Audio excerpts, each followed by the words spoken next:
This story is of a time beyond the memory of man, before the beginning of history, a time when one might have walked dry-shod from France, as we call it now, to England, and when a broad and sluggish Thames flowed through its marshes to meet its father Rhine, flowing through a wide and level country that is underwater in these latter days, and which we know by the name of the North Sea. In that remote age, the valley which runs along the foot of the Downs did not exist. In the south of Surrey was a range of hills, fir-clad on the middle slopes, and snow-capped for the better part of the year. The cores of its summits still remain as Leaf Hill and Pitch Hill and Hindhead. On the lower slopes of the range, below the grassy spaces where the wild horses grazed, were forests of yew and sweet chestnut and elm. And the thickets and dark places hid the grizzly bear and the hyena, and the grey apes clambered through the branches. And still lower amidst the woodland and marsh and open grass along the way, did this little drama play itself out to the end that I have to tell. 50,000 years ago it was. 50,000 years, if the reckoning of geologists is correct. And in those days, the springtime was as joyful as it is now, and sent the blood coursing in just the same fashion. The afternoon sky was blue with piled white clouds sailing through it, and the southwest wind came like a soft caress. The new-come swallows drove to and fro. The reaches of the river were spangled with white ranunculus. The marshy places were starred with lady's smock, and lit with marshmallow wherever the regiments of the sedges lowered their swords. And the northward moving hippopotami, shiny black monsters, sporting clumsily, came floundering and blundering through it all, rejoicing dimly and possessed with one clear idea, to splash the river muddy. Up the river, and well in sight of the hippopotami, a number of little buff-colored animals dabbled in the water. There was no fear, no rivalry, and no enmity between them and the hippopotami. As the great bulks came crashing through the reeds and smashed the mirror of the water into silvery splashes, these little creatures shouted and gesticulated with glee. It was a sure sign of high spring. "Baloo!" they cried. "Baya! Baloo!" They were the children of the menfolk, the smoke of whose encampment rose from the knoll at the river's bend. Wild-eyed youngsters they were, with matted hair and little broad-nosed impish faces, covered, as some children are covered even nowadays, with a delicate down of hair. They were narrow in the loins and long in the arms, and their ears had no lobes, and had little pointed tips, a thing that still, in rare instances, survives. Stark naked vivid little gypsies, as active as monkeys and as full of chatter, though a little wanting in words. Their elders were hidden from the wallowing hippopotami by the crest of the knoll. The human squatting place was a trampled area among the dead brown fronds of royal fern, through which the crossy ears of this year's growth were unrolling to the light and warmth. The fire was a smouldering heap of char, light grey and black, replenished by the old women from time to time with brown leaves. Most of the men were asleep. They slept sitting with their foreheads on their knees. They had killed that morning a good quarry, enough for all, a deer that had been wounded by hunting dogs, so that there had been no quarrelling among them, and some of the women were still gnawing the bones that lay scattered about. Others were making a heap of leaves and sticks to feed brother Fire when the darkness came again, that he might grow strong and tall therewith, and guard them against the beast. And two were piling flints that they brought, an armful at a time, from the bend of the river where the children were at play. None of these buff-skinned savages were clothed, but some wore about their hips rude girdles of adder skin, or crackling undressed hide, from which depended little bags, not made, but torn from the paws of beasts, and carrying the rudely dressed flints that were man's chief weapons and tools. And one woman, the maid of Uya the cunning man, wore a wonderful necklace of perforated fossils, that others had worn before her. Beside some of the sleeping men lay the big antlers of the elk, with the tines chipped to sharp edges, and long sticks, hacked at the end with flints into sharp points. There was little else save these things and the smouldering fire, to mark these human beings off from the wild animals that ranged the country. But Uya the cunning did not sleep, but sat with a bone in his hand, and scraped busily thereon with a flint, a thing no animal would do. He was the oldest man in the tribe, beetle-browed, pugnacious, lank-armed. He had a beard and his cheeks were hairy, and his chest and arms were black with thick fur. And by virtue both of his strength and cunning, he was master of the tribe, and his share was always the most and the best.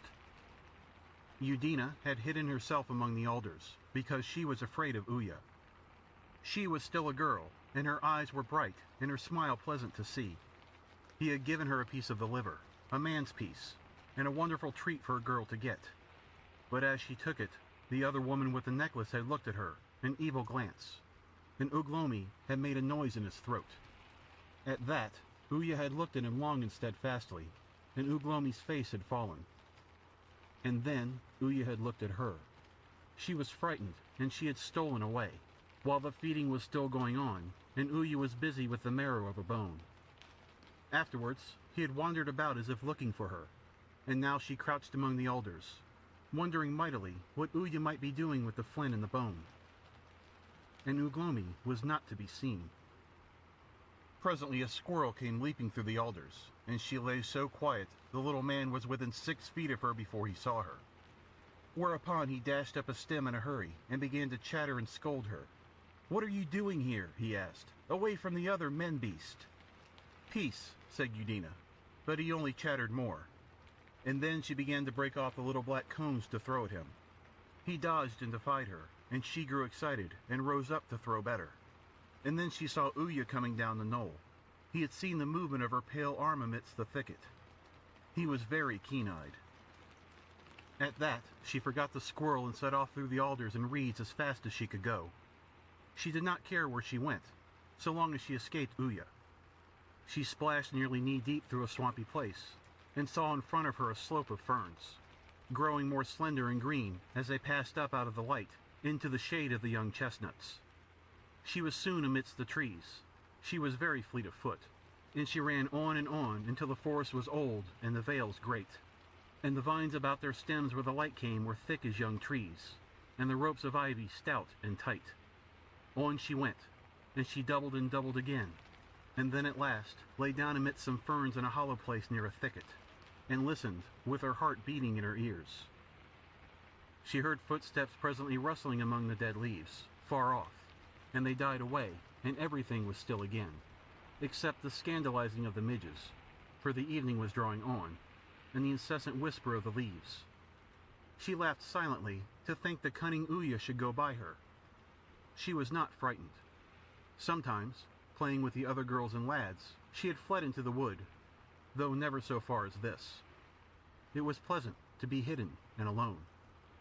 She lay a long time there, glad of her escape, and then she sat up, listening. It was a rapid pattering, growing louder and coming towards her, and in a little while she could hear grunting noises and the snapping of twigs. It was a drove of a lean grizzly wild swine. She turned about her, for a boar is an ill fellow to pass too closely, on account of the sideways slash of his tusks, and she made off slantingly through the trees. But the patter came nearer. They were not feeding as they wandered, but going fast, or else they would not overtake her, and she caught the limb of a tree, swung onto it, and ran up the stem with something of the agility of a monkey. Down below, the sharp bristling blacks of the swine were already passing when she looked, and she knew the short sharp grunts they made meant fear. What were they afraid of? A man? They were in a great hurry for just a man.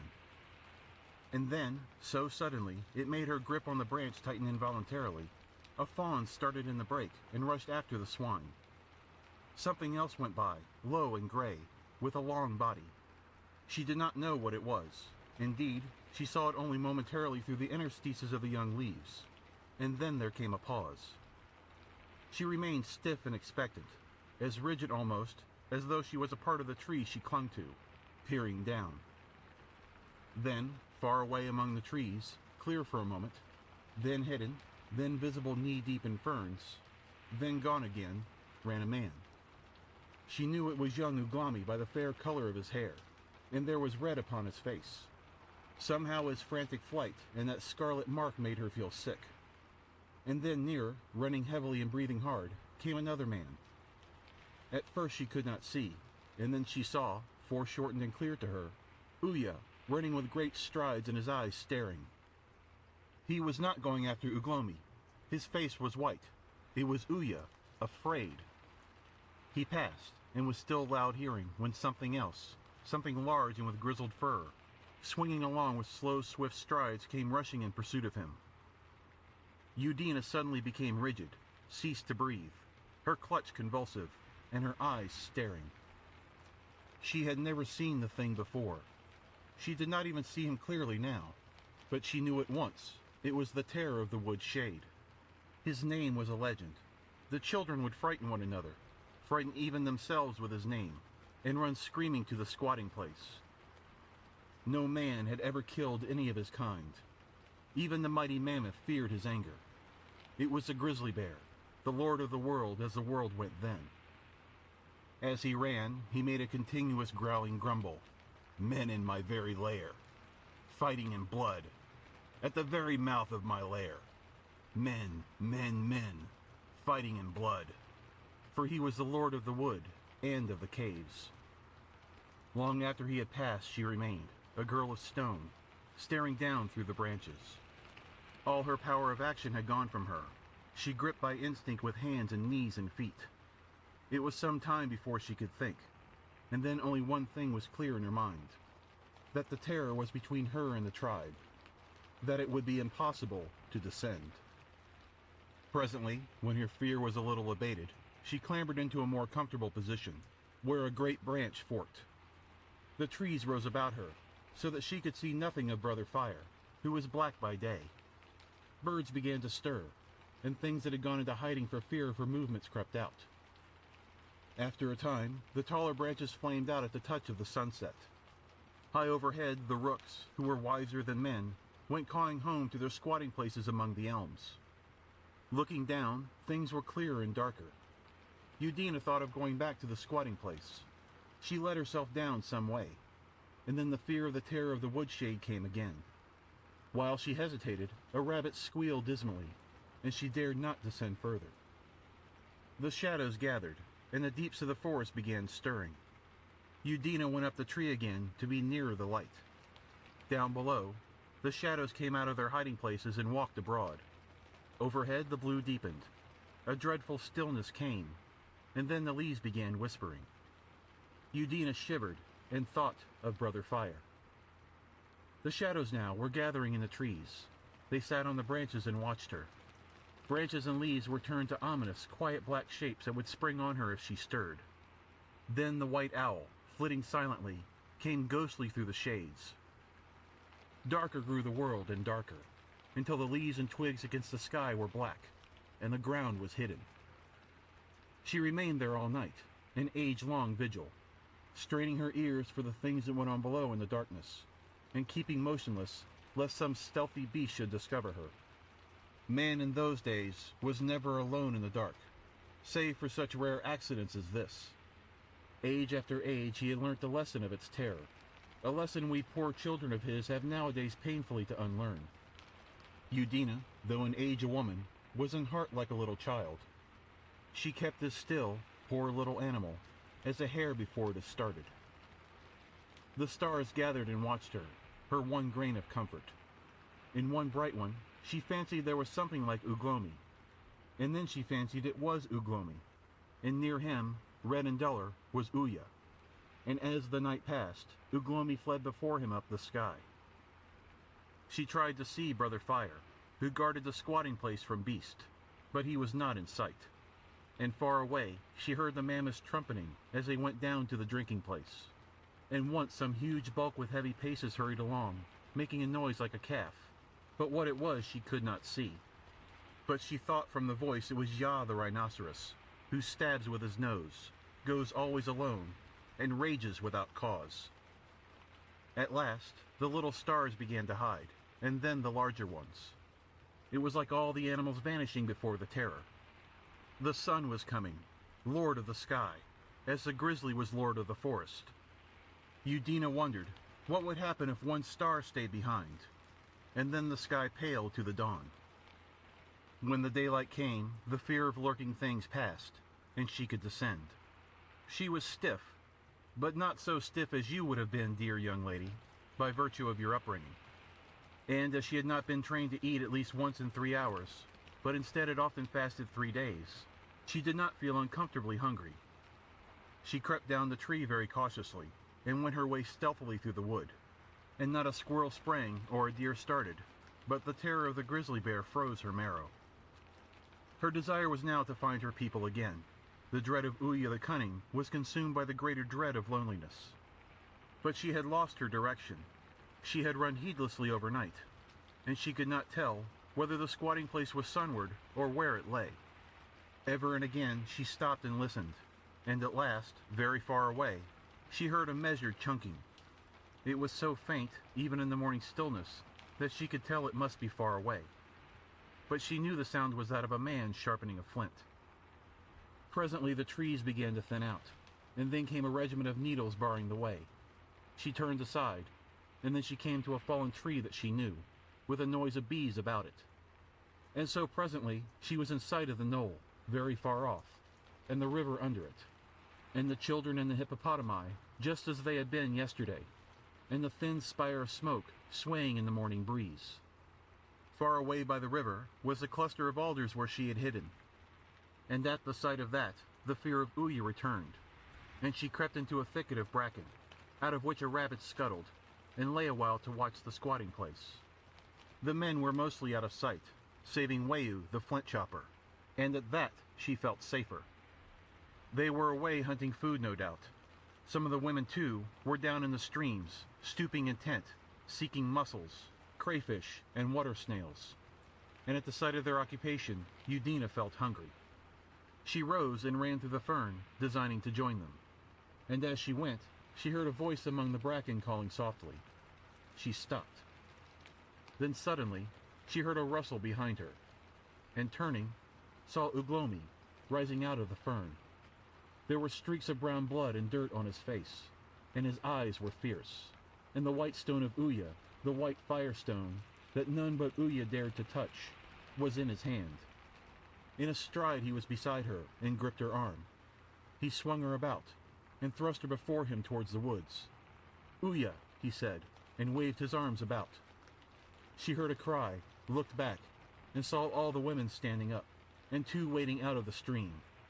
Then came a nearer howling, and the old woman with the beard, who watched the fire on the knoll, was waving her arms.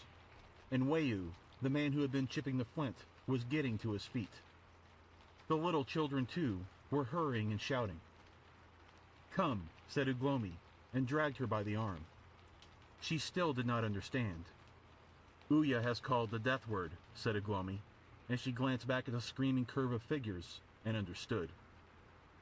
Wayu and all the women and children were coming towards them, a scattered array of buff, shock-headed figures, howling, leaping, and crying. Over the knoll 2 youths hurried. Down among the ferns to the right came a man, heading them off from the wood. Uglomi left her arm, and the 2 began running side by side, leaping the bracken, and stepping clear and wide. Udina, knowing her fleetness and the fleetness of Uglomi, laughed aloud at the unequal chase. They were an exceptionally straight-limbed couple for those days. They soon cleared the open, and drew near the wood of chestnut trees again, neither afraid now, because neither was alone. They slackened their pace, already not excessive. And suddenly Udina cried and swerved aside, pointing, and looking up through the tree stems.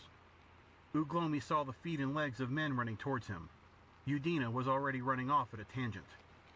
As he too turned to follow her, they heard the voice of Uya coming through the trees, and roaring out his rage at them. Then terror came in their hearts.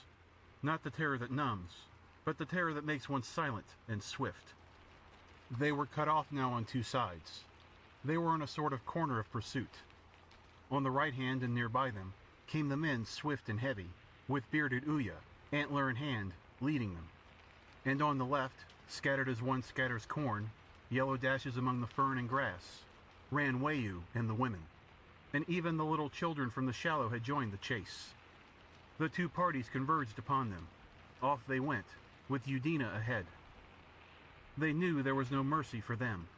There was no hunting so sweet to these ancient men as the hunting of men. Once the fierce passion of the chase was lit, the feeble beginnings of humanity in them were thrown to the winds. And Uya in the night had marked Uglomi with the death word. Uglomi was the day's quarry, the appointed feast. They ran straight. It was their only chance, taking whatever ground came in the way. A spread of stinging nettles, an open glade, a clump of grass out of which a hyena fled snarling. The woods again, long stretches of shady leaf mold and moss under the green trunks. Then a stiff slope, tree-clad, and long vistas of trees. A glade, a succulent green area of black mud, a wide open space again, and then a clump of lacerating brambles with beast tracks through it. Behind them, the chase trailed out and scattered, with Uya ever at their heels. Udina kept the first place, running light and with her breath easy, for Uglomi carried the firestone in his hand. It told on his pace, not at first, but after a time. His footsteps behind her suddenly grew remote. Glancing over her shoulder as they crossed another open space, Udina saw that Uglomi was many yards behind her, and Uya close upon him, with antler already raised in the air to strike him down.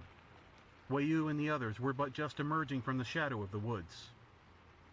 Seeing Uglomi in peril, Udina ran sideways, looking back, threw up her arms and cried aloud, just as the antler flew. And young Uglomi, expecting this and understanding her cry, ducked his head, so that the missile merely struck his scalp lightly, making but a trivial wound, and flew over him. He turned forthwith, the quartzite firestone in both hands, and hurled it straight at Uya's body as he ran loose from the throw. Uya shouted, but could not dodge it. It took him under the ribs, heavy and flat, and he reeled and went down without a cry. Uglomi caught up the antler, one tine of it was tipped with his own blood, and came running on again with a red trickle just coming out of his hair. Uya rolled over twice, and lay a moment before he got up, and then he did not run fast. The color of his face was changed. Wayu overtook him, and then others, and he coughed and labored in his breath, but he kept on. At last the two fugitives gained the bank of the river, where the stream ran deep and narrow, and they still had 50 yards in hand of Wayu, the foremost pursuer, the man who made the smiting stones. He carried one, a large flint, the shape of an oyster and double the size, chipped to a chisel edge in either hand. They sprang down the steep bank into the stream, rushed through the water, swam the deep current in 2 or 3 strokes, and came out wading again, dripping and refreshed, to clamber up the farther bank. It was undermined, and with willows growing thickly therefrom, so that it needed clambering. And while Udina was still among the silvery branches, and Uglomi still in the water, for the antler had encumbered him, Wayu came up against the sky on the opposite bank, and the smiting stone, thrown cunningly, took the side of Udina's knee. She struggled to the top, and fell.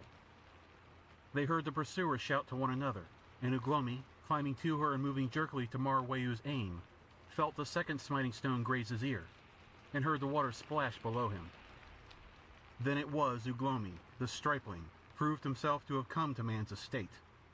For running on, he found Udina fell behind limping, and at that he turned, and crying savagely and with a face terrible with sudden wrath and trickling blood, ran swiftly past her to the bank, whirring the antler round his head. And Udina kept on, running stoutly still, though she must needs limp at every step, and the pain was already sharp. So that Wayu, rising over the edge and clutching the straight willow branches, saw Uglomi towering over him, gigantic against the blue, saw his whole body swing round, and the grip of his hands upon the antler. The edge of the antler came sweeping through the air, and he saw no more. The water under the osiers whirled and eddied, and went crimson 6 feet down the stream. Uya, following, stopped knee-deep across the stream, and the man who was swimming turned about. The other men who trailed after, they were none of them very mighty men, for Uya was more cunning than strong, brooking no sturdy rivals, slackened momentarily at the sight of Uglomi, standing there above the willows, bloody and terrible, between them and the halting girl, with the huge antler waving in his hand. It seemed as though he had gone into the water a youth, and had come out of it a man full grown. He knew what there was nothing behind him, a broad stretch of grass, and then a thicket, and in that Udina could hide. That was clear in his mind, though his thinking powers were too feeble to see what should happen thereafter.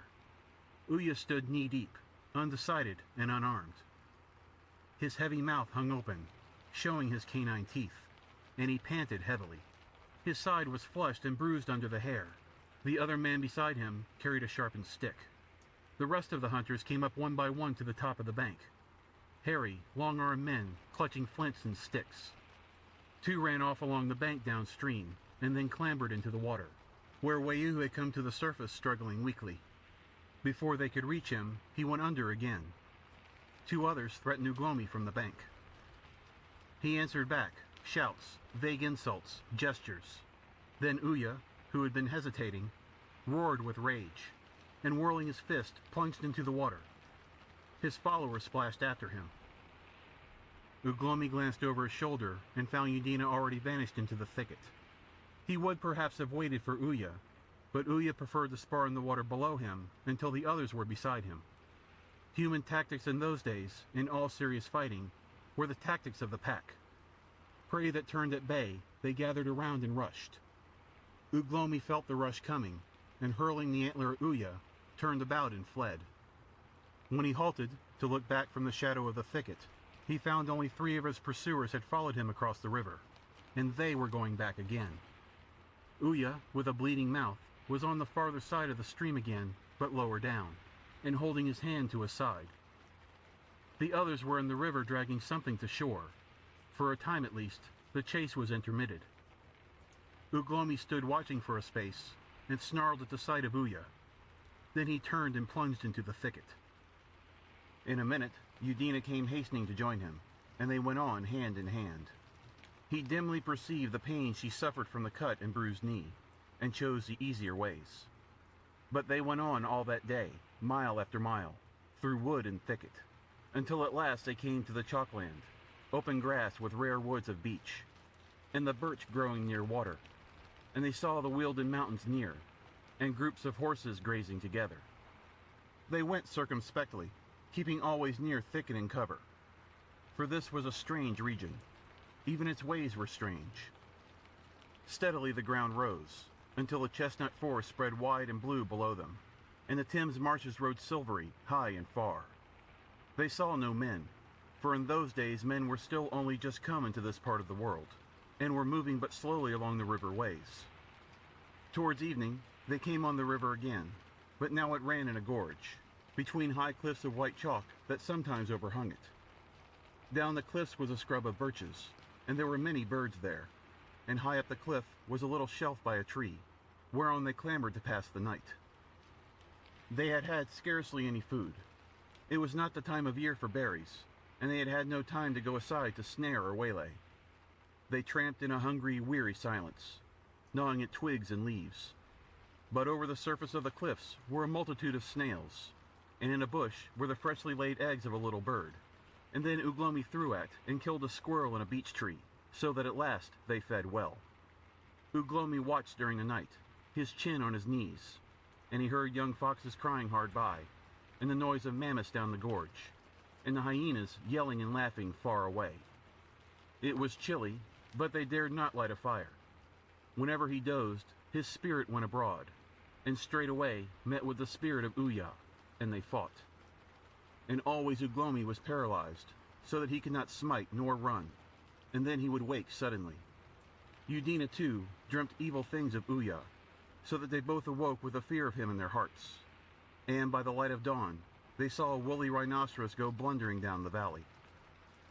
During the day, they caressed one another and were glad of the sunshine, and Udina's leg was so stiff she sat on the ledge all day. Uglomi found great flints sticking out of the cliff face, greater than any he had seen, and he dragged some to the ledge and began chipping, so as to be armed against Uya when he came again. And at one he laughed heartily, and Udina laughed, and they threw it about in derision. It had a hole in it. They stuck their fingers through it. It was very funny indeed. Then they peeped at one another through it. Afterwards, Uglomi got himself a stick, and thrusting by chance at this foolish flint, the stick went in and stuck there. He had rammed it too tightly to withdraw it. That was still stranger, scarcely funny, terrible almost, and for a time Uglomi did not greatly care to touch the thing. It was as if the flint had bit and held with its teeth. But then he got familiar with the odd combination. He swung it about, and perceived that the stick with the heavy stone on the end struck a better blow than anything he knew. He went to and fro swinging it, and striking with it, but later he tired of it, and threw it aside. In the afternoon, he went up over the brow of the white cliff, and lay watching by a rabbit warren until the rabbits came out to play, There were no men thereabouts, and the rabbits were heedless. He threw a smiting stone he had made, and got a kill. That night they made a fire from flint sparks and bracken fronds, and talked and caressed by it. And in their sleep Uya's spirit came again, and suddenly, while Uglomi was trying to fight vainly, the foolish flint on the stick came into his hand, and he struck Uya with it, and behold, it killed him. But afterwards came other dreams of Uya, for spirits take a lot of killing, and he had to be killed again. Then, after that, the stone would not keep on the stick. He awoke tired and rather gloomy, and was sulky all the forenoon, in spite of Udina's kindliness.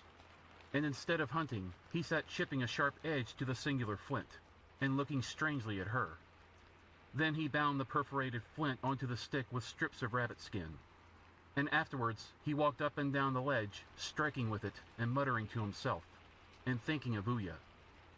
It felt very fine and heavy in the hand.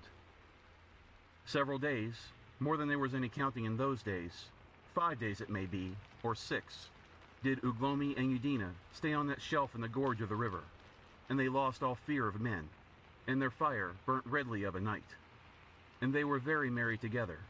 There was food every day, sweet water, and no enemies.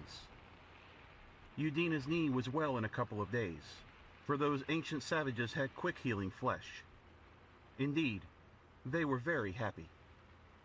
On one of those days, Uglomi dropped a chunk of flint over the cliff.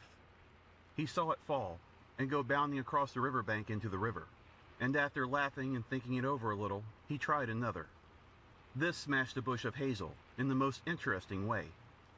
They spent all the morning dropping stones from the ledge, and in the afternoon they discovered this new and interesting pastime was also possible from the cliff brow. The next day they had forgotten this delight, or at least it seemed they had forgotten. But Uya came in dreams to spoil the paradise. 3 nights he came fighting Uglomi. In the morning after these dreams, Uglomi would walk up and down, threatening him and swinging the axe. And at last came the night after Uglomi brained the otter, and they had feasted. Uya went too far. Uglomi awoke, scowling under his heavy brows, and he took his axe, and extending his hands towards Udina, he bade her wait for him upon the ledge. Then he clambered down the white declivity, glancing up once from the foot of it, and flourished his axe, and without looking back again, went striding along the river bank until the overhanging cliff at the bend hid him. 2 days and nights did Udina sit alone by the fire on the ledge waiting, and in the night the beast howled over the cliffs and down the valley, and on the cliff over against her the hunched hyenas prowled black against the sky. But no evil thing came near her save fear. Once, far away, she heard the roaring of a lion, following the horses as they came northward over the grasslands with the spring. All that time she waited, the waiting that is pain. And the 3rd day, Uglomi came back up the river. The plumes of a raven were in his hair. The first axe was red-stained, and had long dark hairs upon it, and he carried the necklace that had marked the favorite of Uya in his hand. He walked in the soft places, giving no heed to his trail. Save a raw cut below his jaw, there was not a wound upon him. "Uya!" cried Uglomi exultant, and Udina saw it was well. He put the necklace on Udina, and they ate and drank together.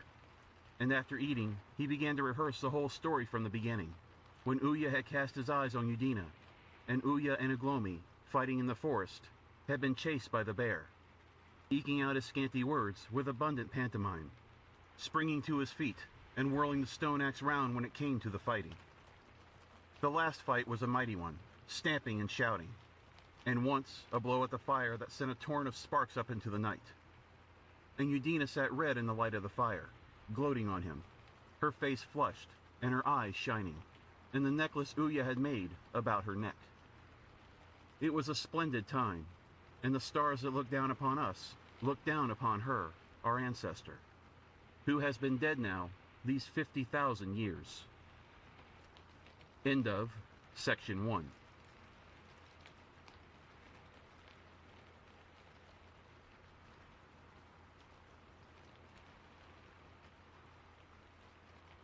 Section 2.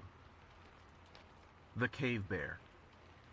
in the days when Udina and Uglomi fled from the people of Uya towards the fir-clad mountains of the Weld, across the forest of sweet chestnut and the grass-clad chalkland, and hid themselves at last in the gorge of the river between the chalk cliffs. Men were few, and their squatting places far between. The nearest men to them were those of the tribe, a full day's journey down the river, and up the mountains there were none. Man was indeed a newcomer to this part of the world in that ancient time, coming slowly along the rivers, generation after generation, from one squatting place to another, from the southwestward. And the animals that held the land, the hippopotamus and rhinoceros of the river valleys, the horses of the grass plains, the deer and swine of the woods, the gray apes in the branches, the cattle of the uplands, feared him but little, let alone the mammoths in the mountains, and the elephants that came through the land in the summertime out of the south. For why should they fear him, but with the rough chipped flints that he had not learned to haft, but which he threw but ill, and the poor spear of sharpened wood, as all the weapons he had against hoof and horn, tooth and claw. Andu, the huge cave bear, who lived in the cave up the gorge, had never even seen a man in all his wise and respectable life, until midway through one night, as he was prowling down the gorge along the cliff edge, he saw the glare of Udina's fire upon the ledge, and Udina red and shining, and Uglomi with a giant shadow mocking him upon the white cliff, going to and fro, shaking his mane of hair, and waving the axe of stone, the first axe of stone, while he chanted of the killing of Uya. The cave bear was far up the gorge, and he saw the thing slanting ways and far off. He was so surprised, he stood quite still upon the edge, sniffing the novel odor of burning bracken, and wondering whether the dawn was coming up in the wrong place. He was the lord of the rocks and caves, was the cave bear, as his slighter brother the grizzly was lord of the thick woods below, and as the dappled lion, the lion of those days was dappled, was lord of the thorn thickets, reed beds, and open plains. He was the greatest of all meat-eaters. He knew no fear. None preyed upon him, and none gave him battle. Only the rhinoceros was beyond his strength. Even the mammoth shunned his country. This invasion perplexed him. He noticed that these new beasts were shaped like monkeys, and sparsely hairy like young pigs. "Monkey and young pig," said the cave bear. "It might not be so bad. But that red thing that jumps, and the black thing jumping with it yonder, never in my life have I seen such things before." He came slowly along the brow of the cliff towards them, stopping thrice to sniff and peer, and the reek of the fire grew stronger. A couple of hyenas also were so intent upon the thing below, that Andu, coming soft and easy, was close upon them before they knew of him or he of them. They started guiltily and went lurching off. Coming round in a wheel 100 yards off, they began yelling and calling him names to revenge themselves for the start they had had. "Yaha!" they cried. "Who can't grub his own burrow? Who eats roots like a pig? Yaha!" For even in those days, the hyena's manners were just as offensive as they are now. "Who answers the hyena?" growled Andu, peering through the midnight dimness at them, and then going to look at the cliff edge. There was Uglomi, still telling his story, and the fire getting low, and the scent of the burning hot and strong. Andu stood on the edge of the chalk cliff for some time, shifting his vast weight from foot to foot, and swaying his head to and fro with his mouth open, his ears erect and twitching, and the nostrils of his big black muzzle sniffing. He was very curious, was the cave bear, more curious than any of the bears that live now, in the flickering fire, in the incomprehensible movements of the man, let alone the intrusion into his indisputable province, stirred him with a sense of strange new happenings. He had been after red deer fawn that night, for the cave bear was a miscellaneous hunter, but this quite turned him from that enterprise. "Yaha!" yelled the hyenas behind. "Yaha-ha!" Peering through the starlight, Andu saw that there were now 3 or 4 going to and fro against the grey hillside. "They will hang about me now all the night, until I kill," said Andu. "Filth of the world." And mainly to annoy them, he resolved to watch the red flicker in the gorge until the dawn came to drive the hyena scum home. After a time they vanished, and he heard their voices, like a party of cockney bean feasters, away in the beechwoods. Then they came slinking near again. Andu yawned and went along the cliff, and they followed. Then he stopped and went back. It was a splendid night, beset with shining constellations. The same stars, but not the same constellations we know, for since those days, all the stars have had time to move into new places. Far away, across the open space beyond where the heavy-shouldered, lean-bodied hyenas blundered and howled, was a beechwood, and the mountain slopes rose beyond, a dim mystery, until their snow-capped summits came out white and cold and clear, touched by the first rays of the yet unseen moon. It was a vast silence, save when the yell of the hyenas flung a vanishing discordance across its peace, or when from down the hills the trumpeting of the new-come elephants came faintly on the faint breeze. And below now, the red flicker had dwindled and was steady, and shone a deeper red. And Uglomi had finished his story and was preparing to sleep.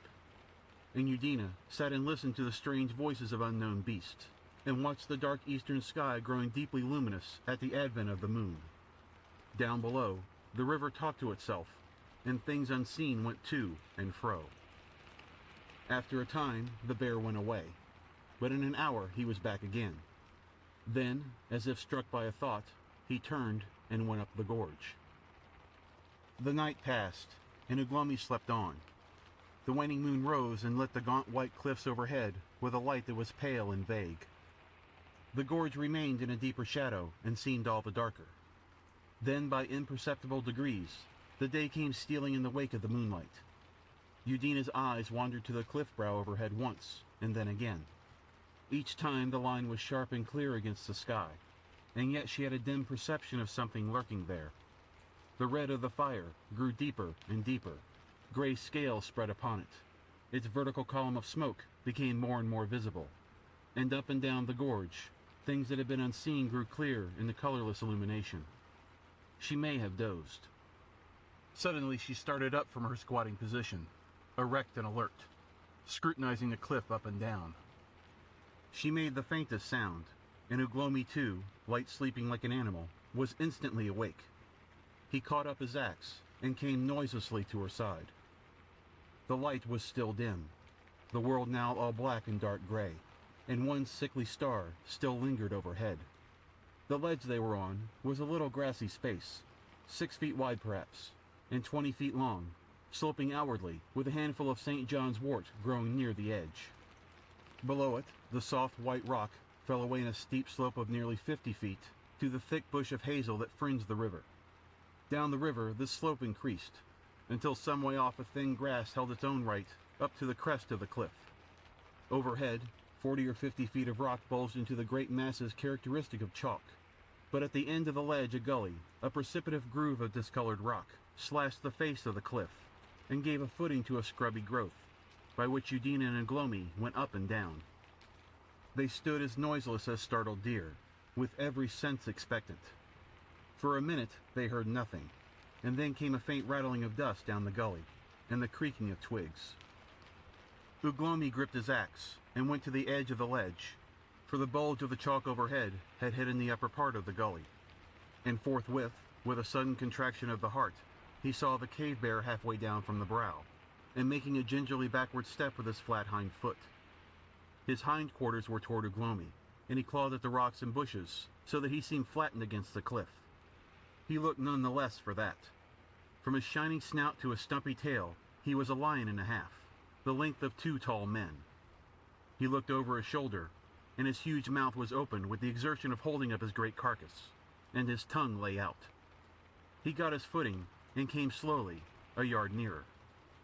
"Bear," said Uglomi, looking round with his face white. But Udina, with terror in her eyes, was pointing down the cliff. Uglomi's mouth fell open, for down below, with her big 4 feet against the rock, stood another big brown-gray bulk, the she-bear. She was not so big as Andu, but she was big enough for all that. Then suddenly Uglomi gave a cry, and catching up a handful of the litter of ferns that lay scattered on the ledge, he thrust it into the pallid ash of the fire. "Brother Fire!" he cried. "Brother Fire!" And Udina, starting into activity, did likewise. "Brother Fire, help! Help, Brother Fire!" Brother Fire was still red in his heart, but he turned to gray as they scattered him. "Brother Fire!" they screamed.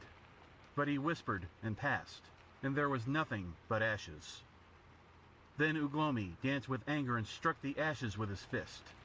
But Udina began to hammer the firestone against a flint, and the eyes of each were turning ever and again towards the gully by which Andu was climbing down. Brother, fire! Suddenly the huge furry hindquarters of the bear came into view, beneath the bulge of the chalk that had hidden him. He was still clambering gingerly down the nearly vertical surface. His head was yet out of sight, but they could hear him talking to himself. "Pig and monkey," said the cave bear. "It ought to be good." Udina struck a spark and blew at it. It twinkled brighter, and then went out. At that she cast down flint and firestone and stared blankly. Then she sprang to her feet and scrambled a yard or so up the cliff above the ledge. How she hung on, even for a moment, I do not know, for the chalk was vertical and without grip for a monkey. In a couple of seconds, she had slid back to the ledge again with bleeding hands. Uglomi was making frantic rushes about the ledge. Now he would go to the edge, now to the gully. He did not know what to do. He could not think. The she-bear looked smaller than her mate, much. If they rushed down on her together, one might live. "Ugh," said the cave bear, and Uglomi turned again and saw his little eyes peering under the bulge of the chalk.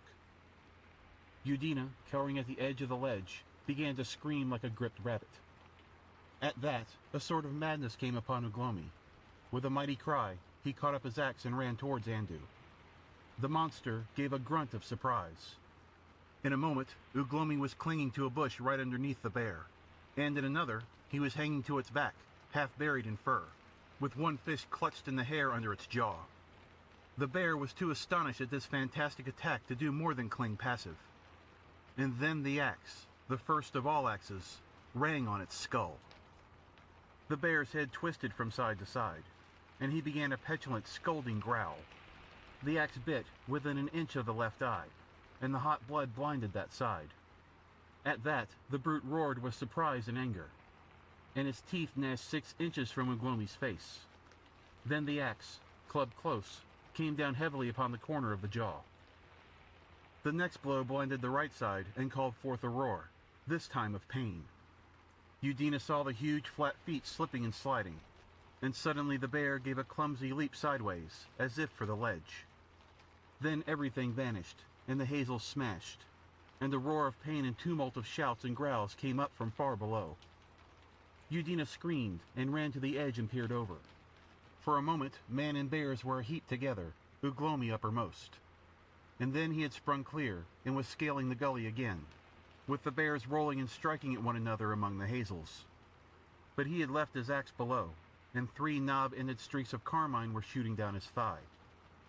"Up!" he cried, and in a moment Udina was leading the way to the top of the cliff. In half a minute they were at the crest, their hearts pumping noisily, with Andu and his wife far and safe below them.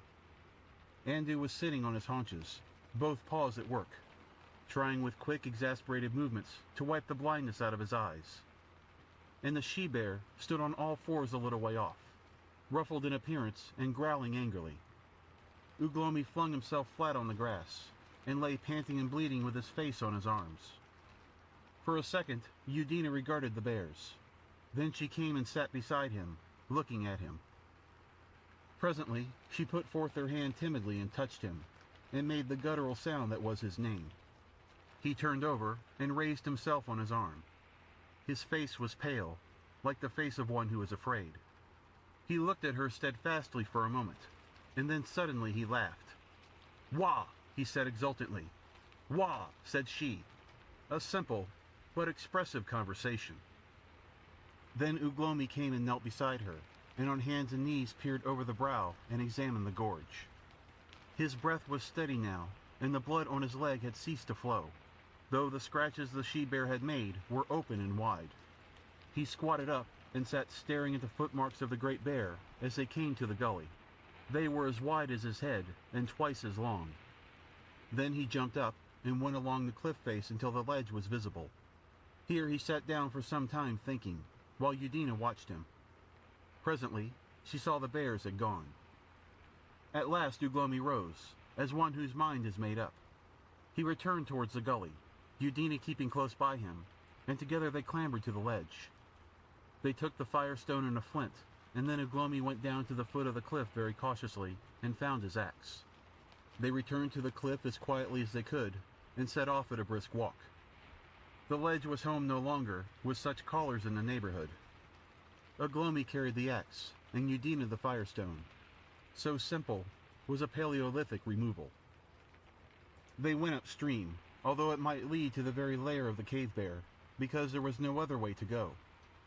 Down the stream was the tribe, and had not Uglomi killed Uya and Wayu? By the stream they had to keep, because of drinking. So they marched through the beech trees, with the gorge deepening until the river flowed, a frothing rapid, 500 feet below them. Of all the changeful things in this world of change, the courses of rivers and deep valleys change least. It was the river way, the river we know today, and they marched over the very spots where nowadays stand little Guilford and Godalming, the first human beings to come into the land. Once a grey ape chattered and vanished, and all along the cliff edge, vast and even, ran the spoor of the great cave bear. And then the spoor of the bear fell away from the cliff, showing, Uglomi thought, that he came from some place to the left, and keeping to the cliff's edge, they presently came to an end. They found themselves looking down on a great semicircular space caused by the collapse of the cliff. It had smashed right across the gorge, banking the upstream water back in a pool which overflowed in a rapid. The slip had happened long ago. It was grassed over, but the face of the cliffs that stood about the semicircle was still almost fresh-looking and white as on the day when the rock must have broken and slid down. Starkly exposed and black under the foot of these cliffs were the mouths of several caves. And as they stood there, looking at the space and disinclined to skirt it, because they thought the bear's lair lay somewhere on the left in the direction that they must needs take, they saw suddenly first one bear and then two coming up the grass slope to the right, and going across the amphitheater towards the caves. Andu was first. He dropped a little on his forefoot, and his mien was despondent, and the she-bear came shuffling behind. Udina and Uglomi stepped back from the cliff until they could just see the bears over the verge. Then Uglomi stopped. Udina pulled his arm, but he turned with a forbidding gesture, and her hand dropped. Uglomi stood watching the bears, with his axe in his hand, until they had vanished into the cave. He growled softly, and shook the axe at the she-bear's receding quarters. Then, to Udina's terror, instead of creeping off with her, he lay flat down and crawled forward into such a position that he could just see the cave. It was bears, and he did it as calmly as if it had been rabbits he was watching. He lay still, like a barked log, sun-dappled in the shadow of the trees. He was thinking, and Udina had learnt, even when a little girl, that when Uglomi became still like that, jawbone on fist, novel things presently began to happen. It was an hour before the thinking was over. It was noon when the two little savages had found their way to the cliff brow that overhung the bear's cave. And all the long afternoon they fought desperately with a great boulder of chalk, trundling it, with nothing but their unaided sturdy muscles, from the gully where it had hung like a loose tooth, towards the cliff top. It was a full 2 yards about. It stood as high as Udina's waist. It was obtuse angled and toothed with flints. And when the sun set, it was poised, 3 inches from the edge, above the cave of the great cave bear. In the cave, conversation languished during that afternoon. The she-bear snoozed sulkily in her corner, for she was fond of pig and monkey, and Andu was busy licking the side of his paw and smearing his face to cool the smart and inflammation of his wounds. Afterwards he went and sat just within the mouth of the cave, blinking out at the afternoon sun with his uninjured eye, and thinking. "I was never so startled in my life," he said at last. "They are the most extraordinary beasts, attacking me." "I don't like them," said the she-bear, out of the darkness behind. "A feebler sort of beast I never saw. I can't think what the world is coming to. Scraggly, weedy legs. Wonder how they keep warm in winter."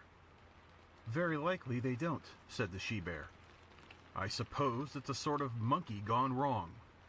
"It's a change," said the she-bear. A pause. "The advantage he had was merely accidental," said Andu. "These things will happen at times." "I can't understand why you let go," said the she-bear. That matter had been discussed before and settled. So Andu, being a bear of experience, remained silent for a space. Then he resumed upon a different aspect of the matter. He has a sort of claw, a long claw that he seemed to have first on one paw and then on the other. Just one claw. They're very odd things. The bright thing, too, they seem to have, like that glare that comes in the sky in daytime, only it jumps about. It's really worth seeing. It's a thing with a root, too, like grass when it's windy. Does it bite? Asked the she-bear. If it bites, it can't be a plant. No, I don't know, said Andu, but it's curious anyhow. I wonder if they are good eating, said the she-bear. They look it, said Andu, with appetite, for the cave bear, like the polar bear, was an incurable carnivore. No roots or honey for him. The two bears fell into a meditation for a space. Then Andu resumed his simple attentions to his eye. The sunlight up in the green slope before the cave mouth grew warmer in tone and warmer, until it was a ruddy amber. Curious sort of thing, day, said the cave bear. Lot too much of it, I think. Quite unsuitable for hunting. Dazzles me always. I can't smell nearly so well by day. The she-bear did not answer, but there came a measured crunching sound out of the darkness. She had turned up a bone. Andu yawned. Well, he said. He strolled to the cave mouth and stood with his head projecting, surveying the amphitheater. He found he had to turn his head completely around to see objects on his right-hand side. No doubt that eye would be all right tomorrow. He yawned again. There was a tap overhead, and a big mess of chalk flew out from the cliff face, dropped a yard in front of his nose, and starred into a dozen unequal fragments. It startled him extremely. When he had recovered a little from his shock, he went and sniffed curiously at the representative pieces of the fallen projectile. They had a distinctive flavor, oddly reminiscent of the two drab animals of the ledge. He sat up and pawed the larger lump, and walked round it several times, trying to find a man about it somewhere. When night had come, he went off down the river gorge to see if he could cut off either of the ledge's occupants. The ledge was empty. There were no signs of the red thing, but as he was rather hungry, he did not loiter long that night, but pushed on to pick up a red deer fawn.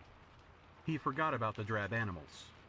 He found a fawn, but the doe was close by, and made an ugly fight for her young. Andu had to leave the fawn, but as her blood was up, she stuck to the attack, and at last he got a blow of his paw on her nose, and so got hold of her. More meat, but less delicacy, and the she-bear following had her share. The next afternoon, curiously enough, the very fellow of the first white rock fell, and smashed precisely according to precedent. The aim of the third, that fell the night after, however, was better. It hit Andu's unspeculative skull with a crack that echoed up the cliff, and the white fragments went dancing to all the points of the compass.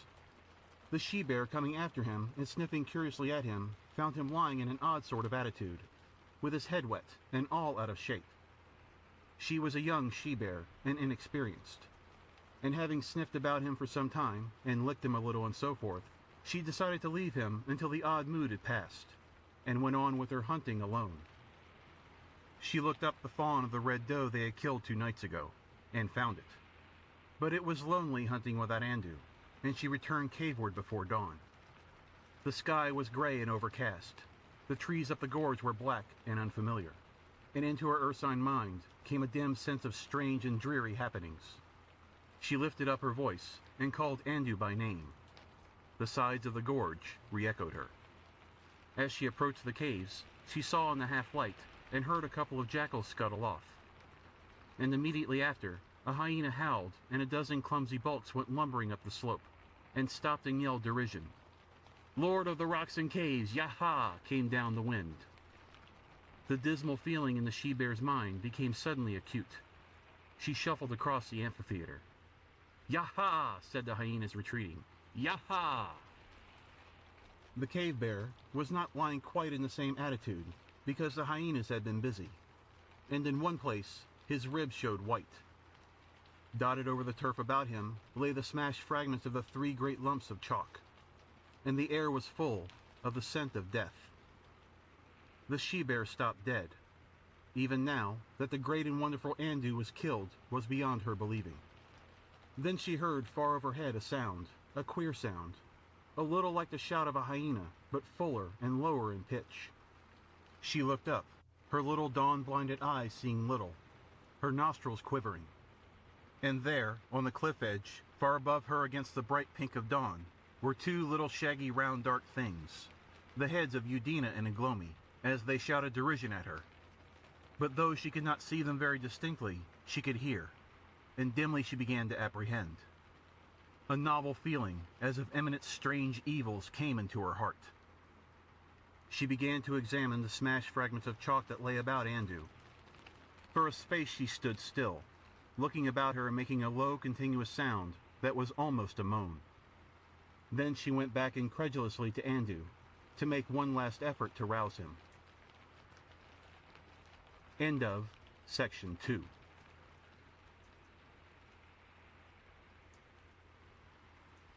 Section 3. The First Horseman. In the days before Uglomi, there was little trouble between the horses and men.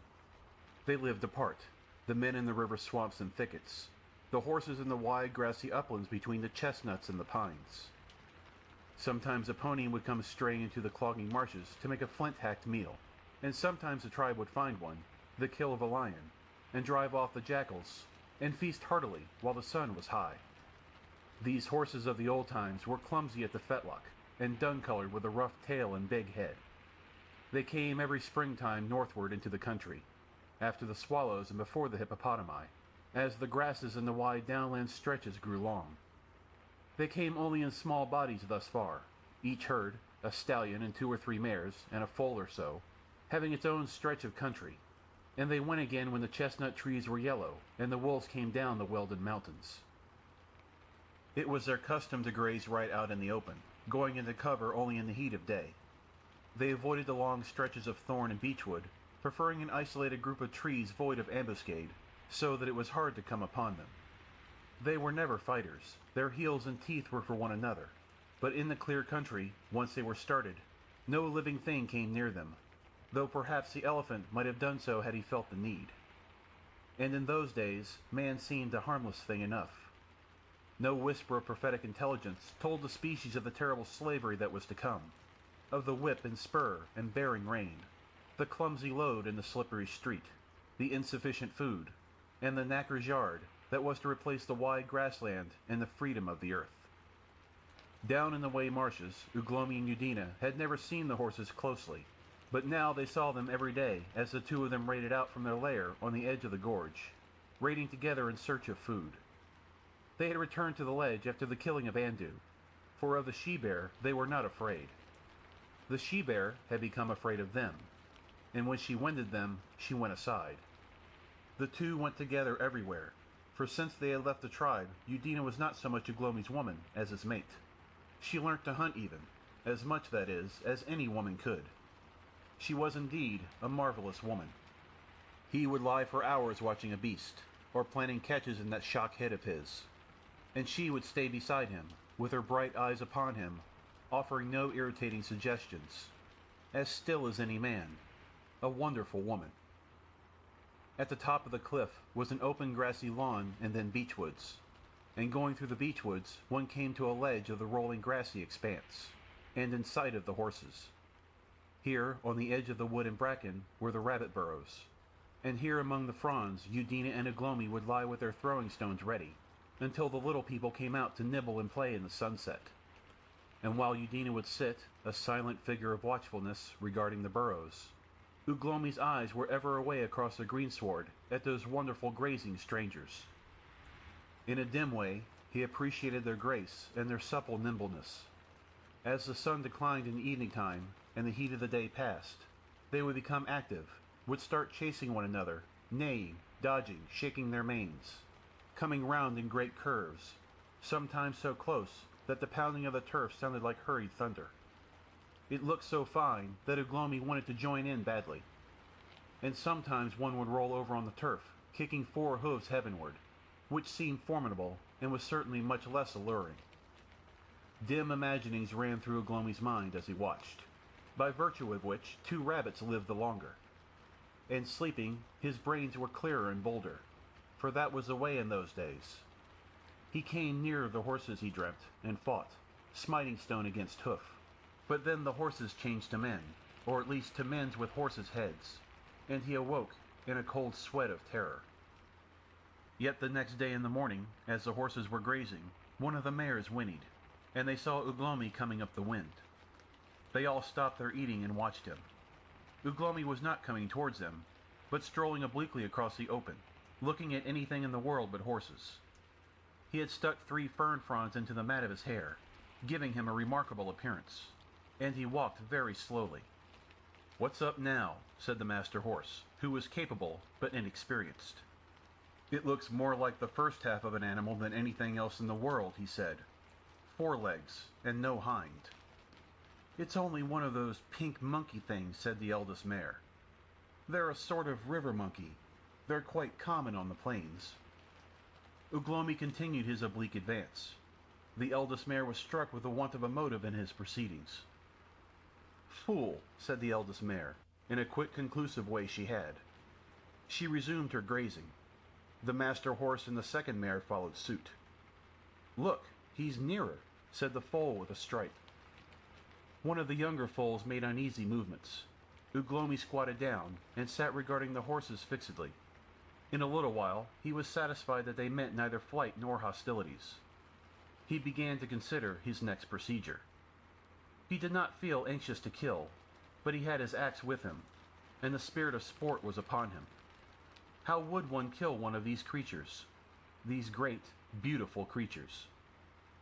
Udina, watching him with a fearful admiration from the cover of the bracken, saw him presently go down on all 4s, and so proceed again.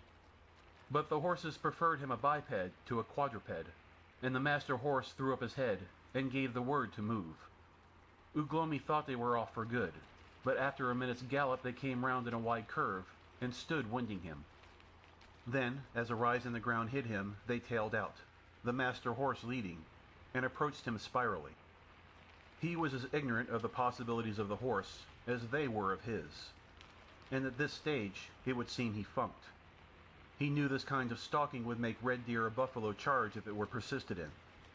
At any rate, Udina saw him jump up and come walking towards her with the firm plumes held in his hand.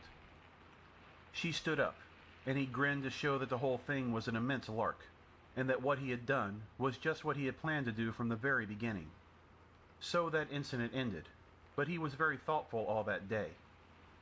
The next day, this foolish drab creature with its leonine mane, instead of going about grazing or hunting he was made for, was prowling round the horses again. The eldest mare was all for silent contempt. "I suppose he wants to learn something from us," she said, and let him. The next day he was at it again. The master horse decided he meant absolutely nothing.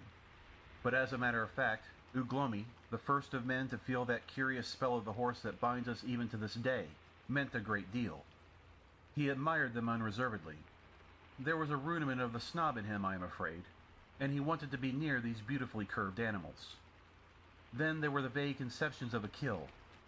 If only they would let him come near them. But they drew the line, he found, at 50 yards. If he came nearer than that, they moved off, with dignity. I suppose it was the way he had blinded Andu that made him think of leaping on the back of one of them. But though Udina after a time came out in the open too, and they did some unobtrusive stalking, things stopped there. Then one memorable day, a new idea came to Uglomi. The horse looks down and level, but he does not look up. No animals look up. They have too much common sense. It was only that fantastic creature man could waste his wits skyward. Uglomi made no philosophical deduction, but he perceived the thing was so. So he spent a weary day in a beach that stood in the open, while Udina stalked. Usually, the horses went into the shade in the heat of the afternoon, but that day the sky was overcast, and they would not, in spite of Udina's solicitude. It was 2 days after that Uglomi had his desire. The day was blazing hot, and the multiplying flies asserted themselves.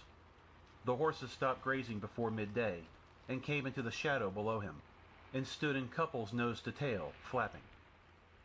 The master horse, by virtue of his heels, came closest to the tree, and suddenly there was a rustle and a creak, a thud. Then a sharp chipped flint bit him on the cheek. The master horse stumbled, came on one knee, rose to his feet, and was off like the wind. The air was full of the whirl of limbs, the prance of hooves, the snorts of alarm. Uglomi was pitched a foot in the air, and came down again, up again. His stomach was hit violently, and then his knees got a grip of something between them. He found himself clutching with knees, feet, and hands, careering violently with extraordinary oscillation through the air. His axe gone, heaven knows whither. "Hold tight," said Mother Instinct, and he did. He was aware of a lot of coarse hair in his face, some of it between his teeth, and of green turf streaming past in front of his eyes. He saw the shoulder of the master horse, vast and sleek, with the muscles flowing swiftly under the skin. He perceived that his arms were round the neck, and that the violent jerkings he experienced had a sort of rhythm. Then he was in the midst of a wild rush of tree stems, and then there were fronds of bracken about, and then more open turf. Then a stream of pebbles rushing past, little pebbles flying sideways athwart the stream from the blow of the swift hooves. Uglomi began to feel frightfully sick and giddy, but he was not the stuff to leave go, simply because he was uncomfortable. He dared not leave his grip, but he tried to make himself more comfortable. He released his hug on the neck, gripping the mane instead. He slipped his knees forward, and pushing back, came into the sitting position where the quarters broadened. It was nervous work, but he managed it, and at last he was fairly seated astride, breathless indeed and uncertain, but with that frightful pounding of his body at any rate relieved. Slowly, the fragments of Uglomi's mind got into order again. The pace seemed to him terrific, but a kind of exultation was beginning to oust his first frantic terror. The air rushed by, sweet and wonderful. The rhythm of the hoofs changed and broke up and returned into itself again. They were on the turf now, a wide glade, the beech trees 100 yards away on either side, and the succulent band of green starred with pink blossoms and shot with silver water here and there, meandered down the middle. Far off was a glimpse of blue valley, far away. The exultation grew. It was man's first taste of pace. Then came a wide space dappled with flying fallow deer scattering this way and that, and then a couple of jackals, mistaking Uglomi for a lion, came hurrying after him. And when they saw it was not a lion, they still came out of curiosity. On galloped the horse, with his one idea of escape, and after him the jackals, with pricked ears and quickly barked remarks. "Which kills which?" said the first jackal. "It's the horse being killed," said the second.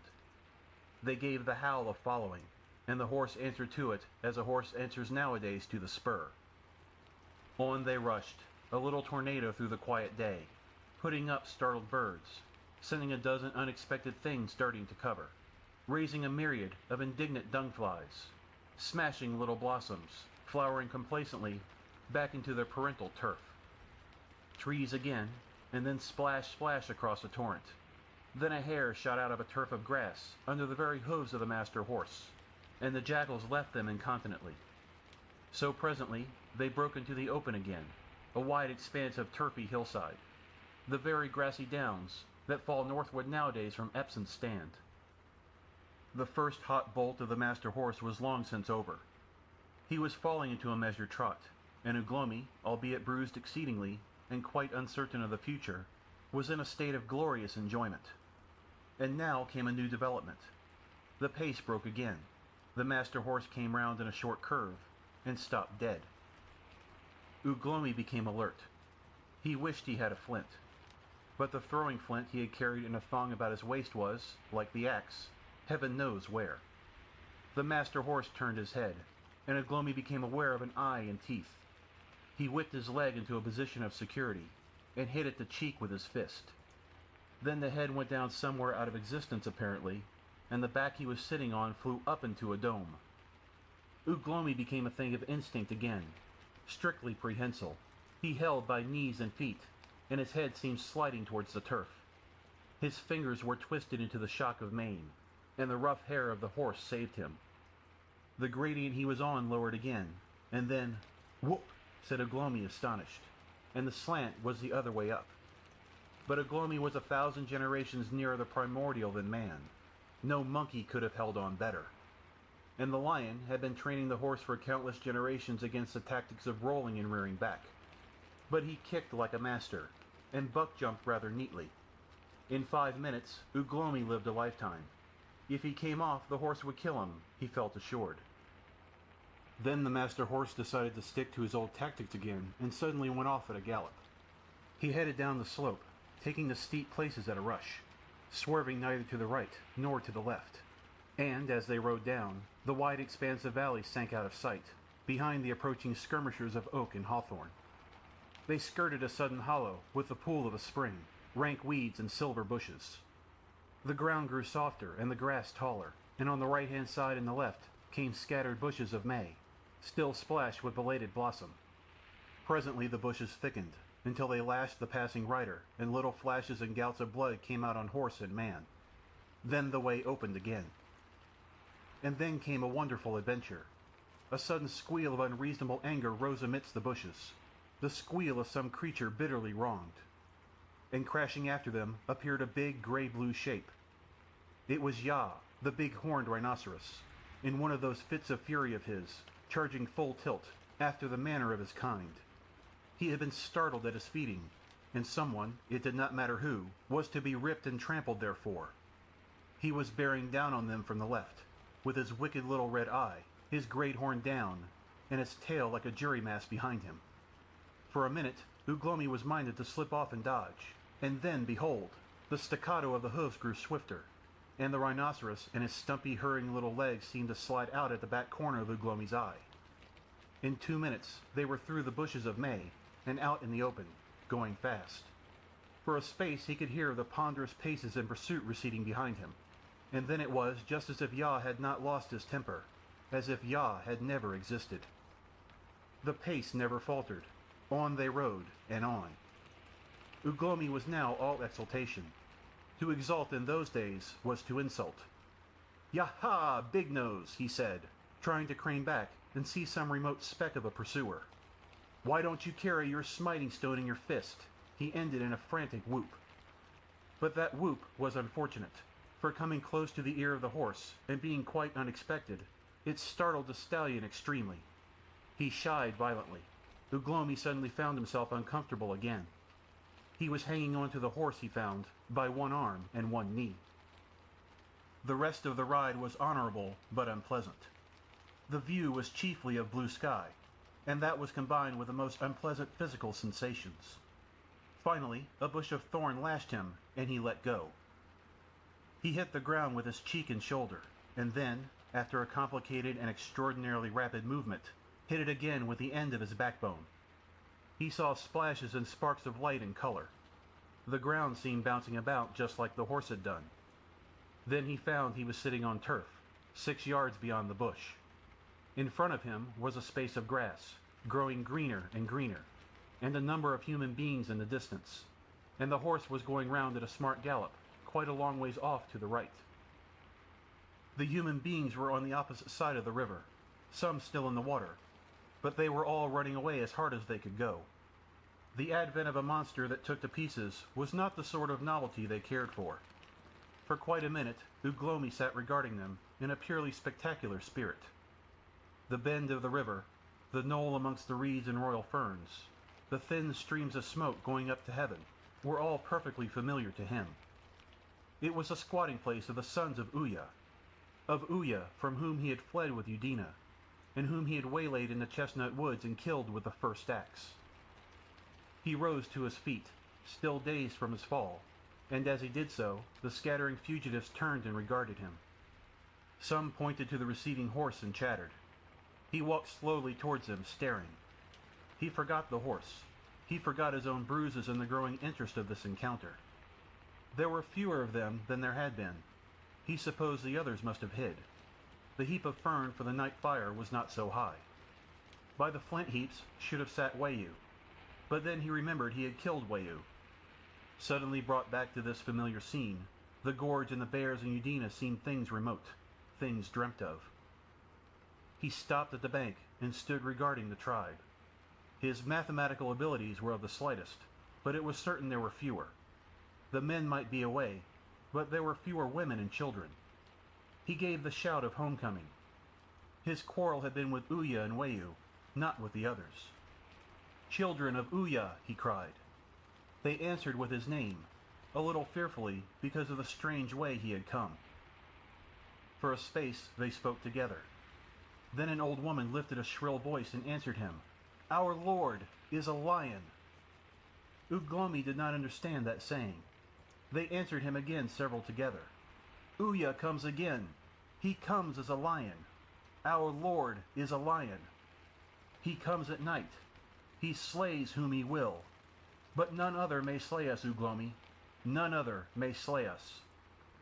Still Uglomi did not understand.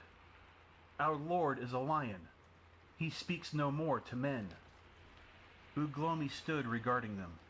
He had had dreams. He knew that though he had killed Uya, Uya still existed. And now they told him Uya was a lion. The shriveled old woman, the mistress of the fire-minders, suddenly turned and spoke softly to those next to her. She was a very old woman indeed. She had been the first of Uya's wives, and he had let her live beyond the age to which it is seemly a woman should be permitted to live. She had been cunning from the first, cunning to please Uya and to get food. And now she was great in counsel. She spoke softly, and Uglomi watched her shriveled form across the river with a curious distaste. Then she called aloud, "Come over to us, Uglomi." A girl suddenly lifted up her voice. "Come over to us, Uglomi," she said, and they all began crying, "Come over to us, Uglomi." It was strange how their manner changed after the old woman called. He stood quite still, watching them all. It was pleasant to be called, and the girl who had called first was a pretty one, but she made him think of Udina.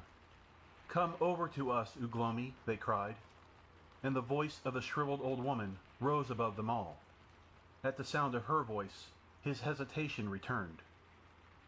He stood on the river bank, Uglomi, Ug the thinker, with his thoughts slowly taking shape. Presently one and then the other paused to see what he would do. He was minded to go back. He was minded not to.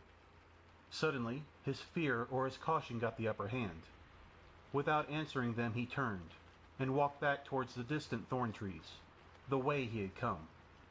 Forthwith, the whole tribe started crying to him again very eagerly. He hesitated and turned. Then he went on. Then he turned again, and then once again, regarding them with troubled eyes as they called. The last time, he took 2 paces back before his fear stopped him. They saw him stop once more, and suddenly shake his head and vanish among the hawthorn trees. Then all the women and children lifted up their voices together and called to him in one last vain effort. Far down the river, the reeds were stirring in the breeze, where, convenient for his new sort of feeding, the old lion, who had taken to man-eating, had made his lair. The old woman turned her face that way and pointed to the hawthorn thickets. "Uya!" she screamed. "There goes thine enemy! There goes thine enemy, Uya! Why do you devour us nightly? We have tried to snare him. There goes thine enemy, Uya!" But the lion who preyed upon the tribe was taking his siesta. The cry went unheard. That day he had dined on one of the plumper girls, and his mood was a comfortable placidity. He really did not understand that he was Uya, or that Uglomi was his enemy. So it was that Uglomi rode the horse, and first heard of Uya the lion, who had taken the place of Uya the master, and was eating up the tribe. And as he hurried back to the gorge, his mind was no longer full of the horse, but of the thought that Uya was still alive, to slay or be slain. Over and over again he saw the shrunken band of women and children, crying that Uya was a lion. Uya was a lion. And presently, fearing the twilight might come upon him, Uglomi began running. End of Section 3.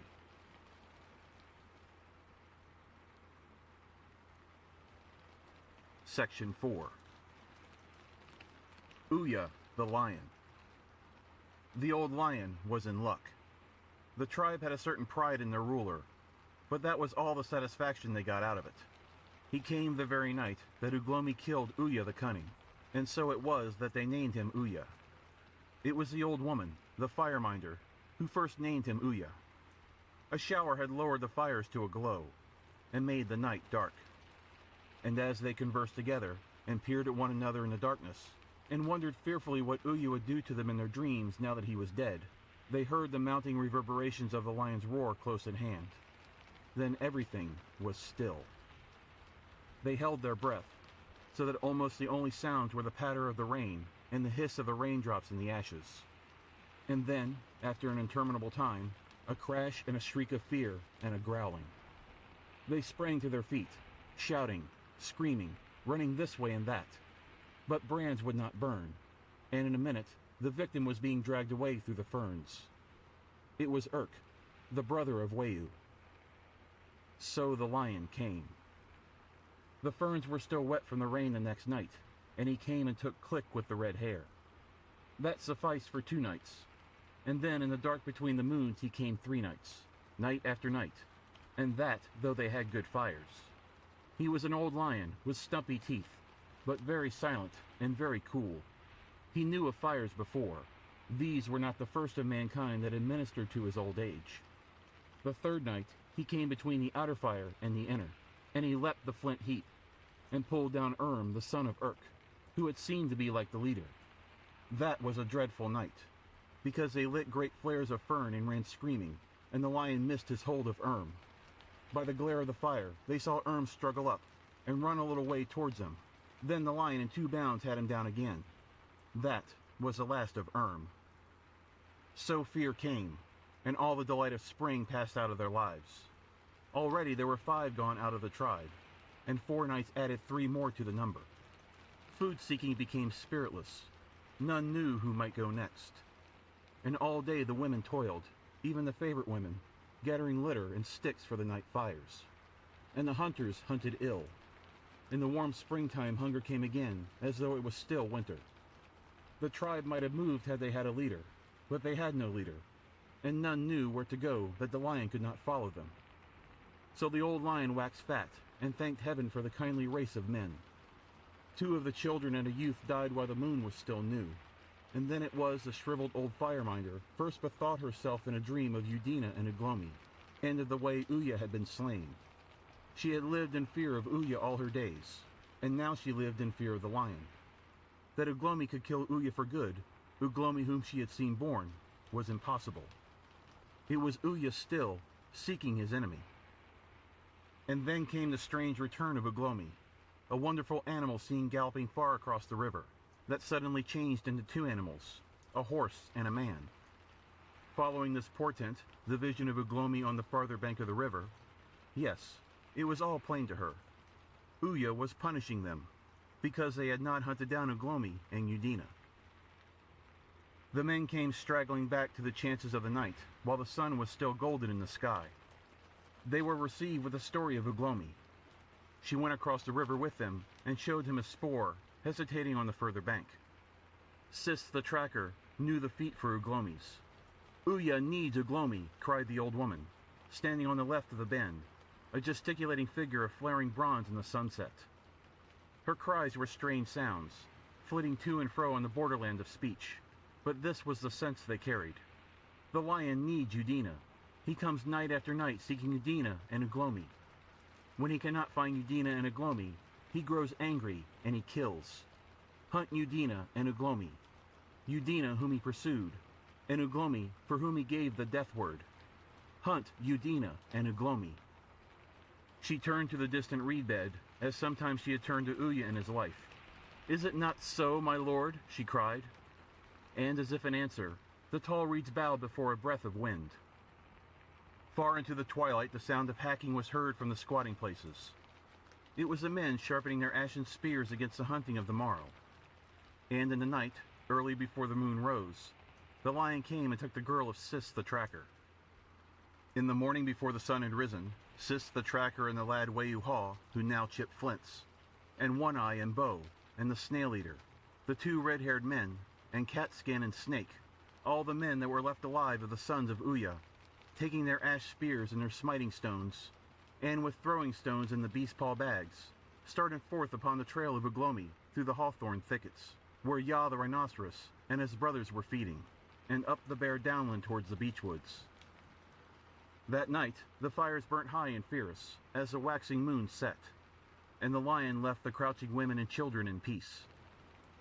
And the next day, while the sun was still high, the hunters returned, all save One Eye, who lay dead with a smashed skull at the foot of the ledge.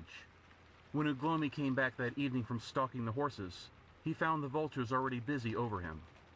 And with them the hunters brought Udina, bruised and wounded, but alive.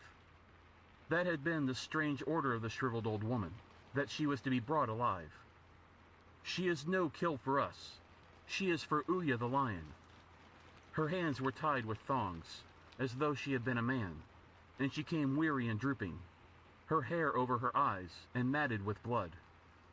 They walked about her, and ever again the snail-eater, whose name she had given, would laugh and strike her with his ashen spear.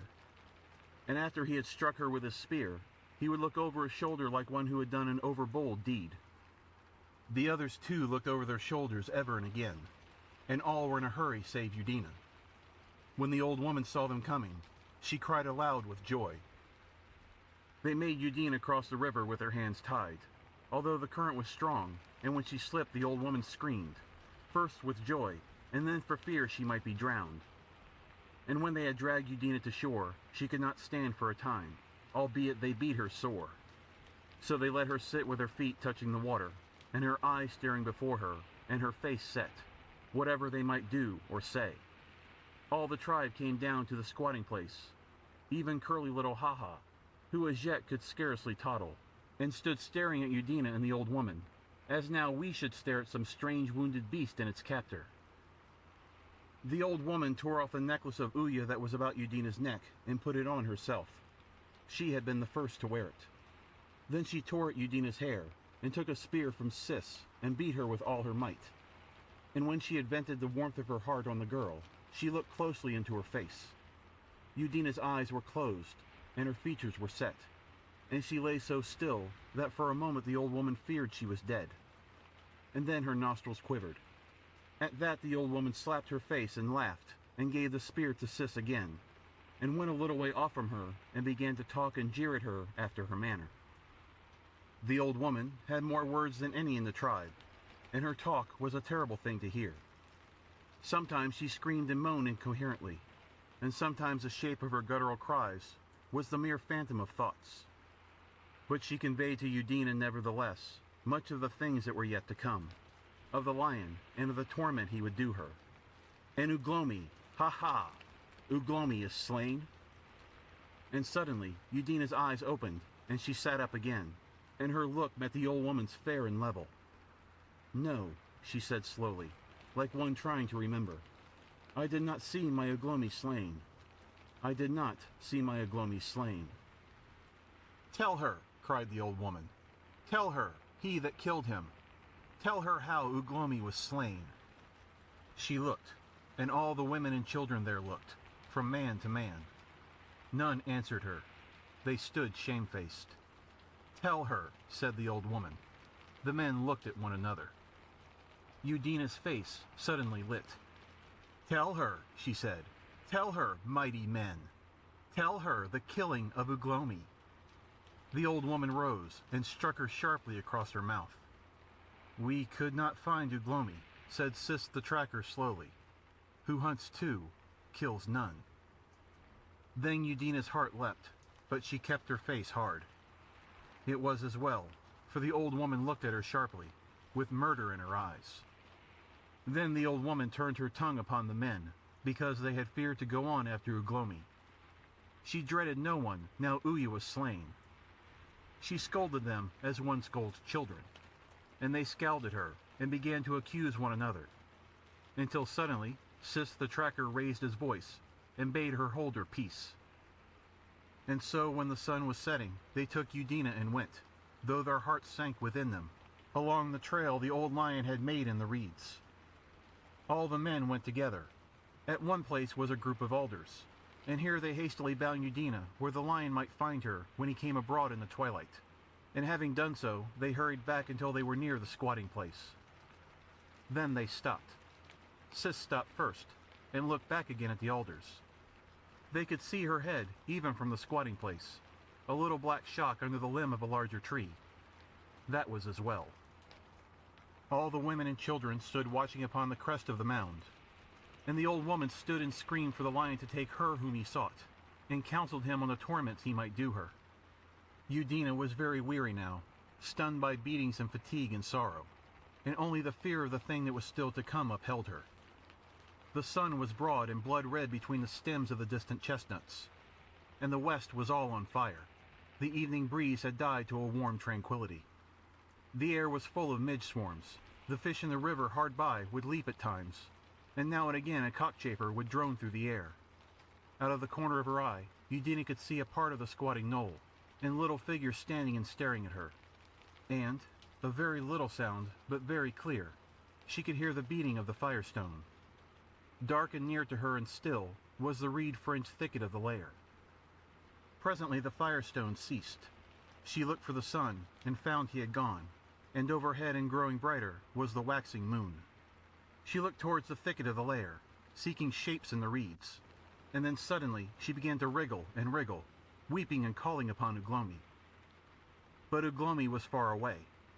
When they saw her head moving with her struggles, they shouted together on the knoll, and she desisted and was still. And then came the bats, and the star that was like Uglomi crept out of its blue hiding place in the west. She called to it, but softly, because she feared the lion, and all through the coming of the twilight the thicket was still. So the dark crept upon Udina, and the moon grew bright, and the shadows of things that had fled up the hillside and vanished with the evening came back to them short and black. And the dark shapes in the thicket of reeds and alders where the lion lay gathered, and a faint stir began there. But nothing came out therefrom all through the gathering of the darkness. She looked at the squatting place, and saw the fires glowing smoky red, and the men and women going to and fro. The other way, over the river, a white mist was rising. Then far away came the whimpering of young foxes, and the yell of a hyena. There were long gaps of aching waiting. After a long time, some animal splashed in the water, and seemed to cross the river at the ford beyond the lair, but what animal it was, she could not see. From the distant drinking pool she could hear the sound of splashing, and the noise of elephants, so still was the night. The earth was now a colorless arrangement of white reflections and impenetrable shadows under the blue sky. The silvery moon was already spotted with the filigree crest of the chestnut woods, and over the shadowy eastward hills the stars were multiplying. The knoll fires were bright red now, and black figures stood waiting against them. They were waiting for a scream. Surely it would be soon. The night suddenly seemed full of movement. She held her breath. Things were passing. 1, 2, 3. Subtly sneaking shadows. Jackals. Then a long waiting again. Then, asserting itself as real at once over all the sounds her mind had imagined, came a stir in the thicket. Then a vigorous movement. There was a snap. The reeds crashed heavily. Once, twice, thrice, and then everything was still, save the measured swishing. She heard a low, tremendous growl, and then everything was still again. The stillness lengthened. Would it never end? She held her breath. She bit her lips to stop screaming. Then something scuttled through the undergrowth. Her scream was involuntary. She did not hear the answering yell from the mound. Immediately the thicket woke up to a vigorous movement again. She saw the grass stems waving in the light of the setting moon, the alders swaying. She struggled violently, her last struggle, but nothing came towards her. A dozen monsters seemed rushing about in that little place for a couple of minutes, and then again came silence. The moon sank behind the distant chestnuts, and the night was dark. Then an odd sound, a sobbing panting, that grew faster and fainter. Yet another silence, and then dim sounds and the grunting of some animal. Everything was still again. Far away eastwards an elephant trumpeted, and from the woods came a snarling and yelping that died away. In the long interval, the moon shone out again, between the stems of the trees on the ridge, sending 2 great bars of light and a bar of darkness across the reedy waste. Then came a steady rustling, a splash, and the reeds swayed wider and wider apart. And at last they broke open, cleft from root to crest. The end had come. She looked to see the thing that had come out of the reeds. For a moment, it seemed certainly the great head and jaw she expected, and then it dwindled and changed. It was a dark, low thing that remained silent, but it was not the lion. It became still. Everything became still. She peered. It was like some gigantic frog, 2 limbs and a slanting body. Its head moved about, searching the shadows. A rustle, and it moved clumsily, with a sort of hopping, and as it moved, it gave a low groan. The blood rushing through her veins was suddenly joy. "Uglomi," she whispered. The thing stopped. "Udina," he answered softly, with pain in his voice, and peering into the alders. He moved again, and came out of the shadow beyond the reeds into the moonlight. All his body was covered with dark smears. She saw he was dragging his legs, and that he gripped his axe, the first axe, in one hand. In another moment he had struggled into the position of all fours, and had staggered over to her. "The lion," he said in a strange mingling of exultation and anguish. "Wah! I have slain a lion, with my own hand, even as I slew the great bear." He moved to emphasize his words, and suddenly broke off with a faint cry. For a space, he did not move. "Let me free," whispered Udina. He answered her with no words, but pulled himself up from his crawling attitude by means of an alder stem, and hacked at her thongs with the sharp edge of his axe. She heard him sob at each blow. He cut away the thongs about her chest and arms, and then his hand dropped. His chest struck against her shoulder, and he slipped down beside her and lay still. But the rest of her release was easy. Very hastily, she freed herself. She made one step from the tree, and her head was spinning. Her last conscious movement was towards him. She reeled and dropped. Her hand fell upon his thigh. It was soft and wet, and gave way under her pressure. He cried out at her touch, and writhed, and lay still again. Presently, a dark, dog-like shape came very softly through the reeds, then stopped dead and stood sniffing, hesitated, and at last turned and slunk back into the shadows. Long was the time they remained there motionless, with the light of the setting moon shining on their limbs. Very slowly as the setting of the moon, did the shadow of the reeds towards the mound flow over them. Presently their legs were hidden, and Uglomi was but a bust of silver. The shadow crept to his neck, crept over his face, and so at last the darkness of the night swallowed them up. The shadow became full of instinctive stirrings. There was a patter of feet, and a faint snarling, the sound of a blow. There was little sleep that night for the women and children at the squatting place until they heard Udina scream. But the men were weary and sat dozing. When Udina screamed, they felt assured of their safety and hurried to get to the nearest place to the fires. The old woman laughed at the scream, and laughed again because Sai, the little friend of Udina, whimpered. Directly the dawn came, and they were all alert and looking towards the alders. They could see that Udina had been taken. They could not help feeling glad to think that Uya was appeased. But across the minds of men, the thought of Uglomi fell like a shadow. They could understand revenge, for the world was old in revenge. But they did not think of rescue. Suddenly a hyena fled out of the thicket, and came galloping across the reed space. His muzzle and paws were dark-stained.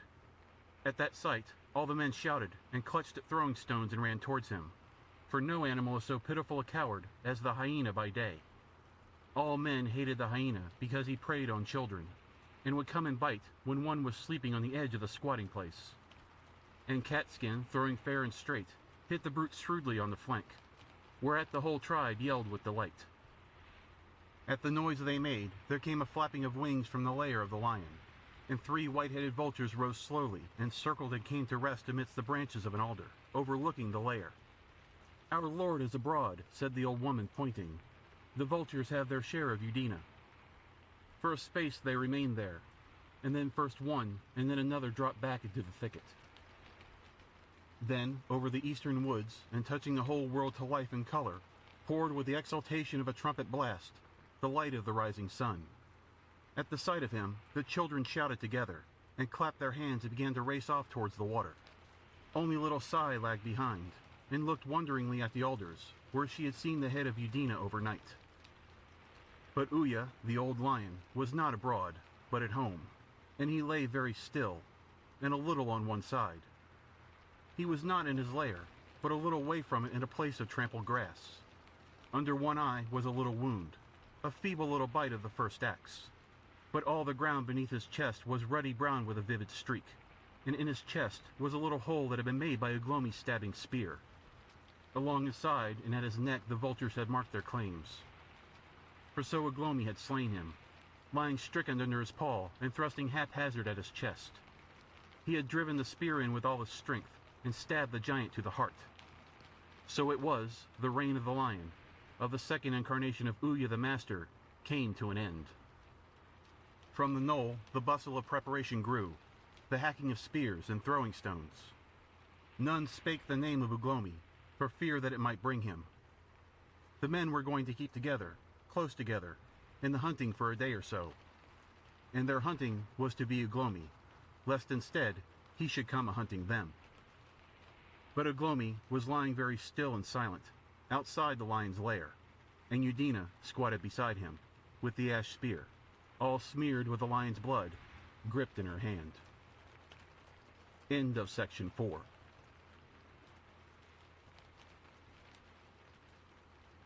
Section 5. The fight in the lion's thicket. Uglomi lay still, his back against an alder, and his thigh was a red mass terrible to see. No civilized man could have lived who had been so sorely wounded, but Udina got him thorns to close his wounds, and squatted beside him day and night, smiting the flies from him with a fan of reeds by day, and in the night threatening the hyenas with the first axe in her hand. And in a little while he began to heal. It was high summer, and there was no rain. Little food they had during the first 2 days his wounds were open. In the low place where they hid were no roots nor little beast, and the stream, with its water snails and fish, was in the open 100 yards away. She could not go abroad by day for fear of the tribe, her brothers and sisters, nor by night for fear of the beast, both on his account and hers. So they shared the lion with the vultures. But there was a trickle of water nearby, and Udina brought him plenty in her hands. Where Uglomi lay was well hidden from the tribe by a thicket of alders, and all fenced about with bulrushes and tall reeds. The dead lion he had killed lay near his old lair in a place of trampled reeds 50 yards away, in sight through the reed stems, and the vultures fought each other for the choicest pieces and kept the jackals off him. Very soon a cloud of flies that looked like bees hung over him, and Uglomi could hear their humming. And when Uglomi's flesh was already healing, and it was not many days before that began, only a few bones of the lion remained scattered and shining white. For the most part, Uglomi sat still during the day, looking before him at nothing. Sometimes he would mutter of the horses and bears and lions, and sometimes he would beat the ground with the first axe and say the names of the tribe. He seemed to have no fear of bringing the tribe, for hours together. But chiefly he slept, dreaming little because of his loss of blood and the slightness of his food. During the short summer nights both kept awake.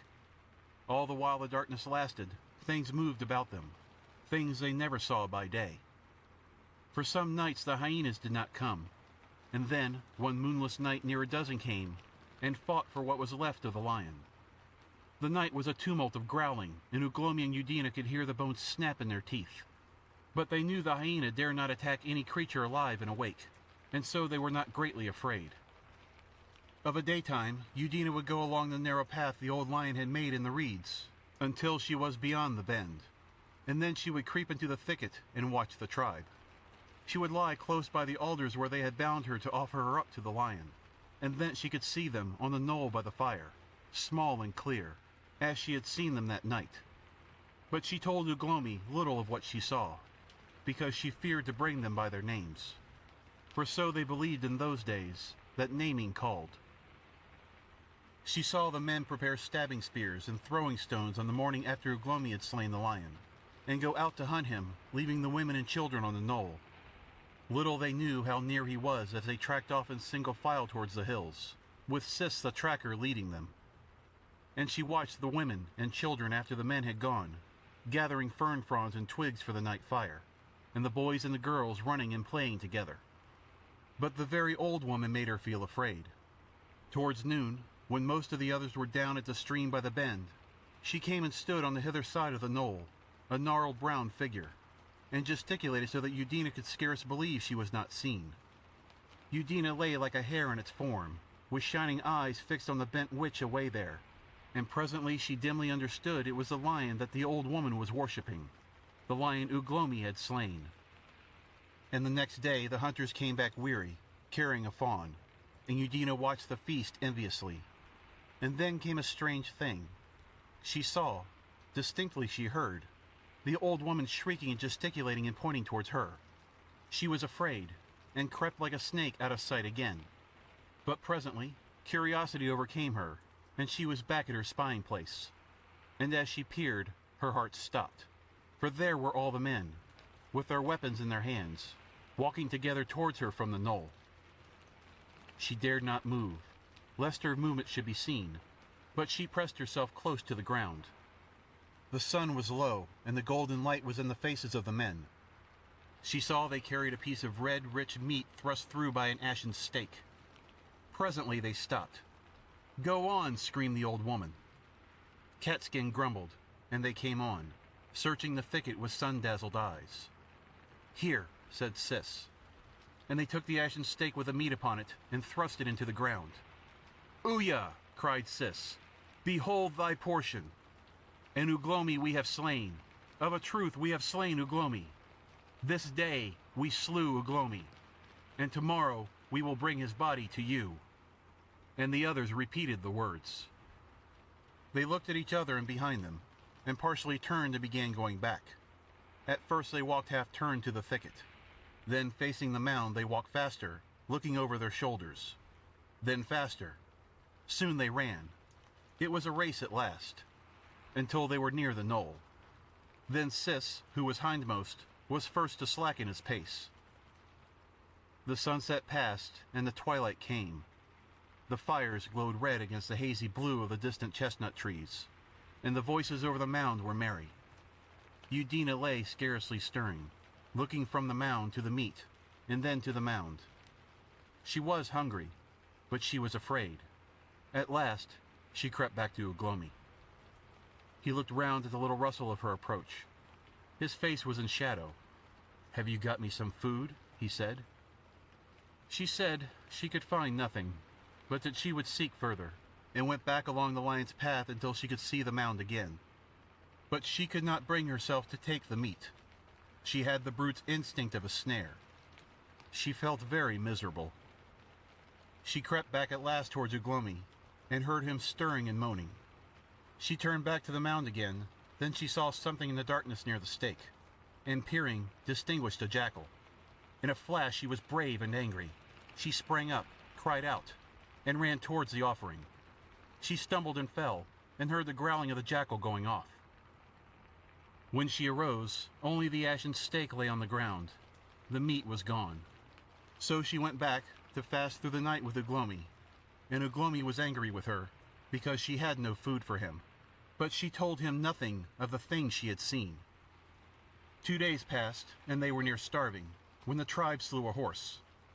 Then came the same ceremony, and a haunch was left on the ashen stake. But this time, Udina did not hesitate.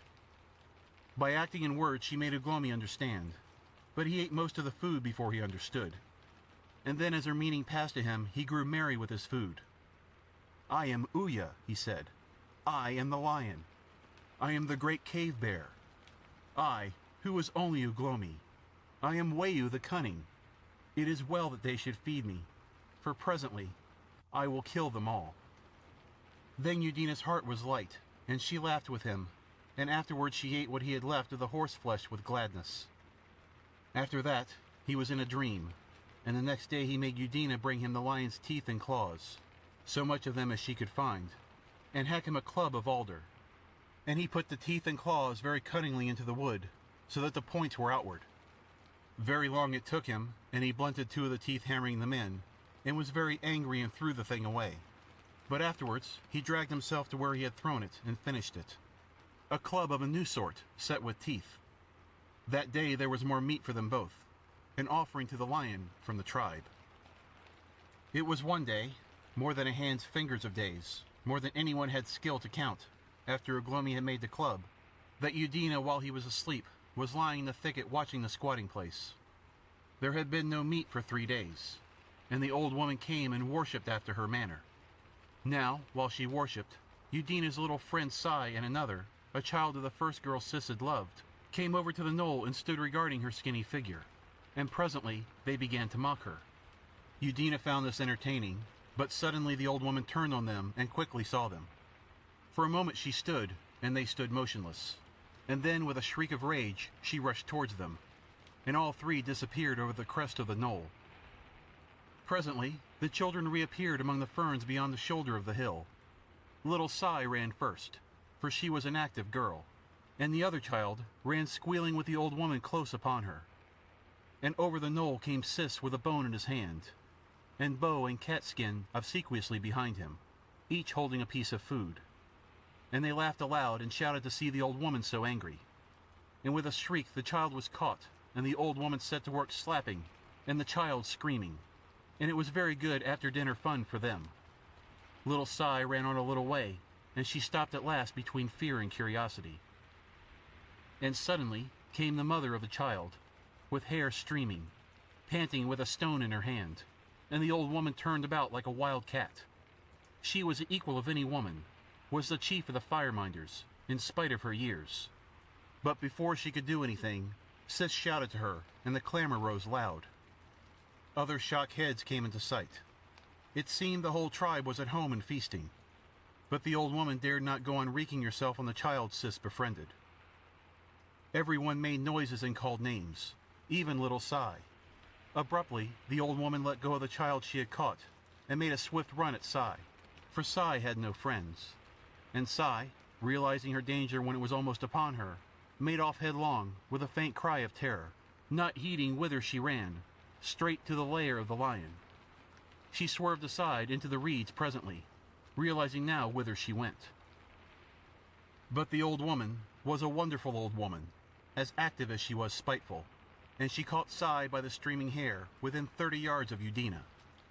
All the tribe now was running down the knoll and shouting and laughing ready to see the fun. Then something stirred in Udina, something that had never stirred in her before, and thinking all of little Sai and nothing of her fear, she sprung down from her ambush and ran swiftly forward. The old woman did not see her, for she was busy beating little Sai's face with her hand, beating with all her heart, and suddenly something hard and heavy struck her cheek. She went reeling, and saw Udina with flaming eyes and cheeks between her and little Sai. She shrieked with astonishment and terror, and little Sai, not understanding, set off towards the gaping tribe. They were quite close now, for the sight of Udina had driven their fading fear of the lion out of their heads. In a moment, Udina had turned from the cowering old woman and overtaken Sai. "Sai!" she cried. "Sai!" and caught the child up in her arms as it stopped, pressing the nail-lined face to hers, and turned about to run towards her lair, the lair of the old lion. The old woman stood waist-high in the reeds, and screamed foul things in inarticulate rage, but did not dare to intercept her. And at the bend of the path, Udina looked back and saw all the men of the tribe crying to one another, and Sis coming at a trot along the lion's trail. She ran straight along the narrow way towards the reeds to the shady place where Uglomi sat with his healing thigh, just awakened by the shouting and rubbing his eyes. She came to him, a woman, with little Sai in her arms. Her heart throbbed in her throat. "Uglomi!" she cried. "Uglomi! The tribe comes!" Uglomi sat staring in stupid astonishment at her and Sai. She pointed with Sai in one arm. She sought among her feeble store of words to explain. She could hear the men calling. Apparently they had stopped outside. She put down Sai and caught up the new club with the lion's teeth and put it into Uglomi's hand, and ran 3 yards and picked up the first axe. "Ah!" said Uglomi, waving the new club, and suddenly he perceived the occasion, and rolling over, began to struggle to his feet. He stood but clumsily. He supported himself by one hand against the tree, and just touched the ground gingerly with the toe of his wounded leg. In the other hand, he gripped the new club. He looked at his healing thigh, and suddenly the reeds began whispering, and ceased, and whispered again, and coming cautiously along the track, bending down and holding his fire-hardened stabbing stick of ash in his hand, appeared Sis. He stopped dead, and his eyes met Uglomi's. Uglomi forgot he had a wounded leg. He stood firmly on both feet. Something trickled. He glanced down and saw a little gout of blood had oozed out along the edge of the healing wound. He rubbed his hand there to give him the grip of his club, and his eyes fixed again on Sis. "Wah!" he cried, and sprang forward. And Sis, still stooping and watchful, drove his stabbing stick up very quickly in an ugly thrust. It ripped Uglomi's guarding arm, and the club came down in a counter that Sis was never to understand. He fell, as an ox falls to the poleaxe, at Uglomi's feet. To Bo it seemed the strangest thing. He had a comforting sense of tall reeds on either side, and an impenetrable rampart Sis between him and any danger. Snail Eater was close behind, and there was no danger there. He was prepared to shove behind and send Sis to death or victory. That was his place as second man. He saw the butt of the spear Sis carried leap away from him, and suddenly a dull whack, and the broad back fell away forward, and he looked Uglomi in the face over his prostrate leader. It felt to Bo as if his heart had fallen down a well. He had a throwing stone in one hand, and an ashen stabbing stick in the other. He did not live to the end of his momentary hesitation which to use. Snail Eater was a readier man, and besides, Bo did not fall forward as Sis had done, but gave at his knees and hips, crumpling up with a toothed club upon his head. The Snail Eater drove his spear forward, swift and straight, and took Uglomi in the muscle of the shoulder, and then he drove him hard with a smiting stone in his other hand, shouting out as he did so. The new club swished ineffectively through the reeds. Udina saw Uglomi come staggering back from the narrow path into the open space, tripping over Sis, and with a foot of ashen stake sticking out of him over his arm. And then the Snail Eater, whose name she had given, had his final injury from her, as his exultant face came out of the reeds after his spear. For she swung the first axe swift and high, and hit him fair and square on the temple, and down he went, on Sis at prostrate Uglomi's feet. But before Uglomi could get up, the two red-haired men were tumbling out of the reeds, spears and smiting stones ready, and Snake hard behind them. One she struck on the neck, but not to fell him, and he blundered aside and spoilt his brother's blow at Uglomi's head. In a moment, Uglomi dropped his club and had his assailant by the waist, and had pitched him sideways sprawling. He snatched at his club again and recovered it. The man Udina had hit stabbed at her with a spear as he stumbled from her blow, and involuntarily she gave ground to avoid him. He hesitated between her and Uglomi, half turned, gave a vague cry at finding Uglomi so near, and in a moment Uglomi had him by the throat, and the club had its third victim. As he went down, Uglomi shouted, no words, but an exultant cry.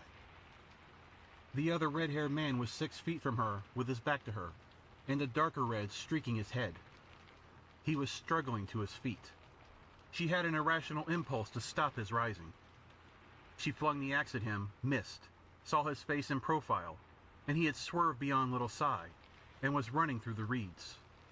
She had a transitory vision of Snake standing in the throat of the path, half turned away from her, and then she saw his back. She saw the club whirling through the air, and the shock head of Uglomi, with blood in the hair and blood upon the shoulder, vanishing below the reeds in pursuit. Then she heard Snake scream like a woman. She ran past Sai to where the handle of the axe stuck out of a clump of fern, and turning, found herself panting and alone with 3 motionless bodies.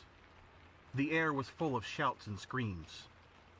For a space, she was sick and giddy, and then it came into her head that Uglomi was being killed along the reed path, and with an inarticulate cry, she leapt over the body of Bo and hurried after him. Snake's feet lay across the path, and his head was among the reeds. She followed the path until it bent round and opened out by the alders, and thence she saw all that was left of the tribe in the open, scattering like dead leaves before a gale, and going back over the knoll. Uglomi was hard upon Catskin. But Catskin was fleet of foot and got away, and so did young Wayuhal when Uglomi turned upon him, and Uglomi pursued Wayuhal far beyond the knoll before he desisted. He had the rage of battle on him now, and the wood thrust through his shoulder stung him like a spur. When she saw he was in no danger, she stopped running and stood panting, watching the distant active figures run up and vanish one by one over the knoll. In a little time she was alone again. Everything had happened very swiftly. The smoke of Brother Fire rose straight and steady from the squatting place, just as it had done 10 minutes ago, when the old woman had stood yonder, worshipping the lion. And after a long time, as it seemed, Uglomi reappeared over the knoll, and came back to Udina, triumphant and breathing heavily. She stood, her hair about her eyes and hot-faced, with a blood-stained axe in her hand, at the place where the tribe had offered her as a sacrifice to the lion. "Wah!" cried Uglomi at the sight of her, his face alight with the fellowship of battle, and he waved his new club, red now and hairy, and at the sight of his glowing face, her tense pose relaxed somewhat, and she stood sobbing and rejoicing. Uglomi had a queer, unaccountable pang at the sight of her tears, but he only shouted "Wah!" the louder, and shook the axe east and west. He called manfully for her to follow him, and turned back striding, with the club swinging in his hand, towards the squatting place, as if he had never left the tribe. And she ceased her weeping, and followed quickly, as a woman should. So Uglomi and Udina came back to the squatting place from which they had fled many days before from the face of Uya.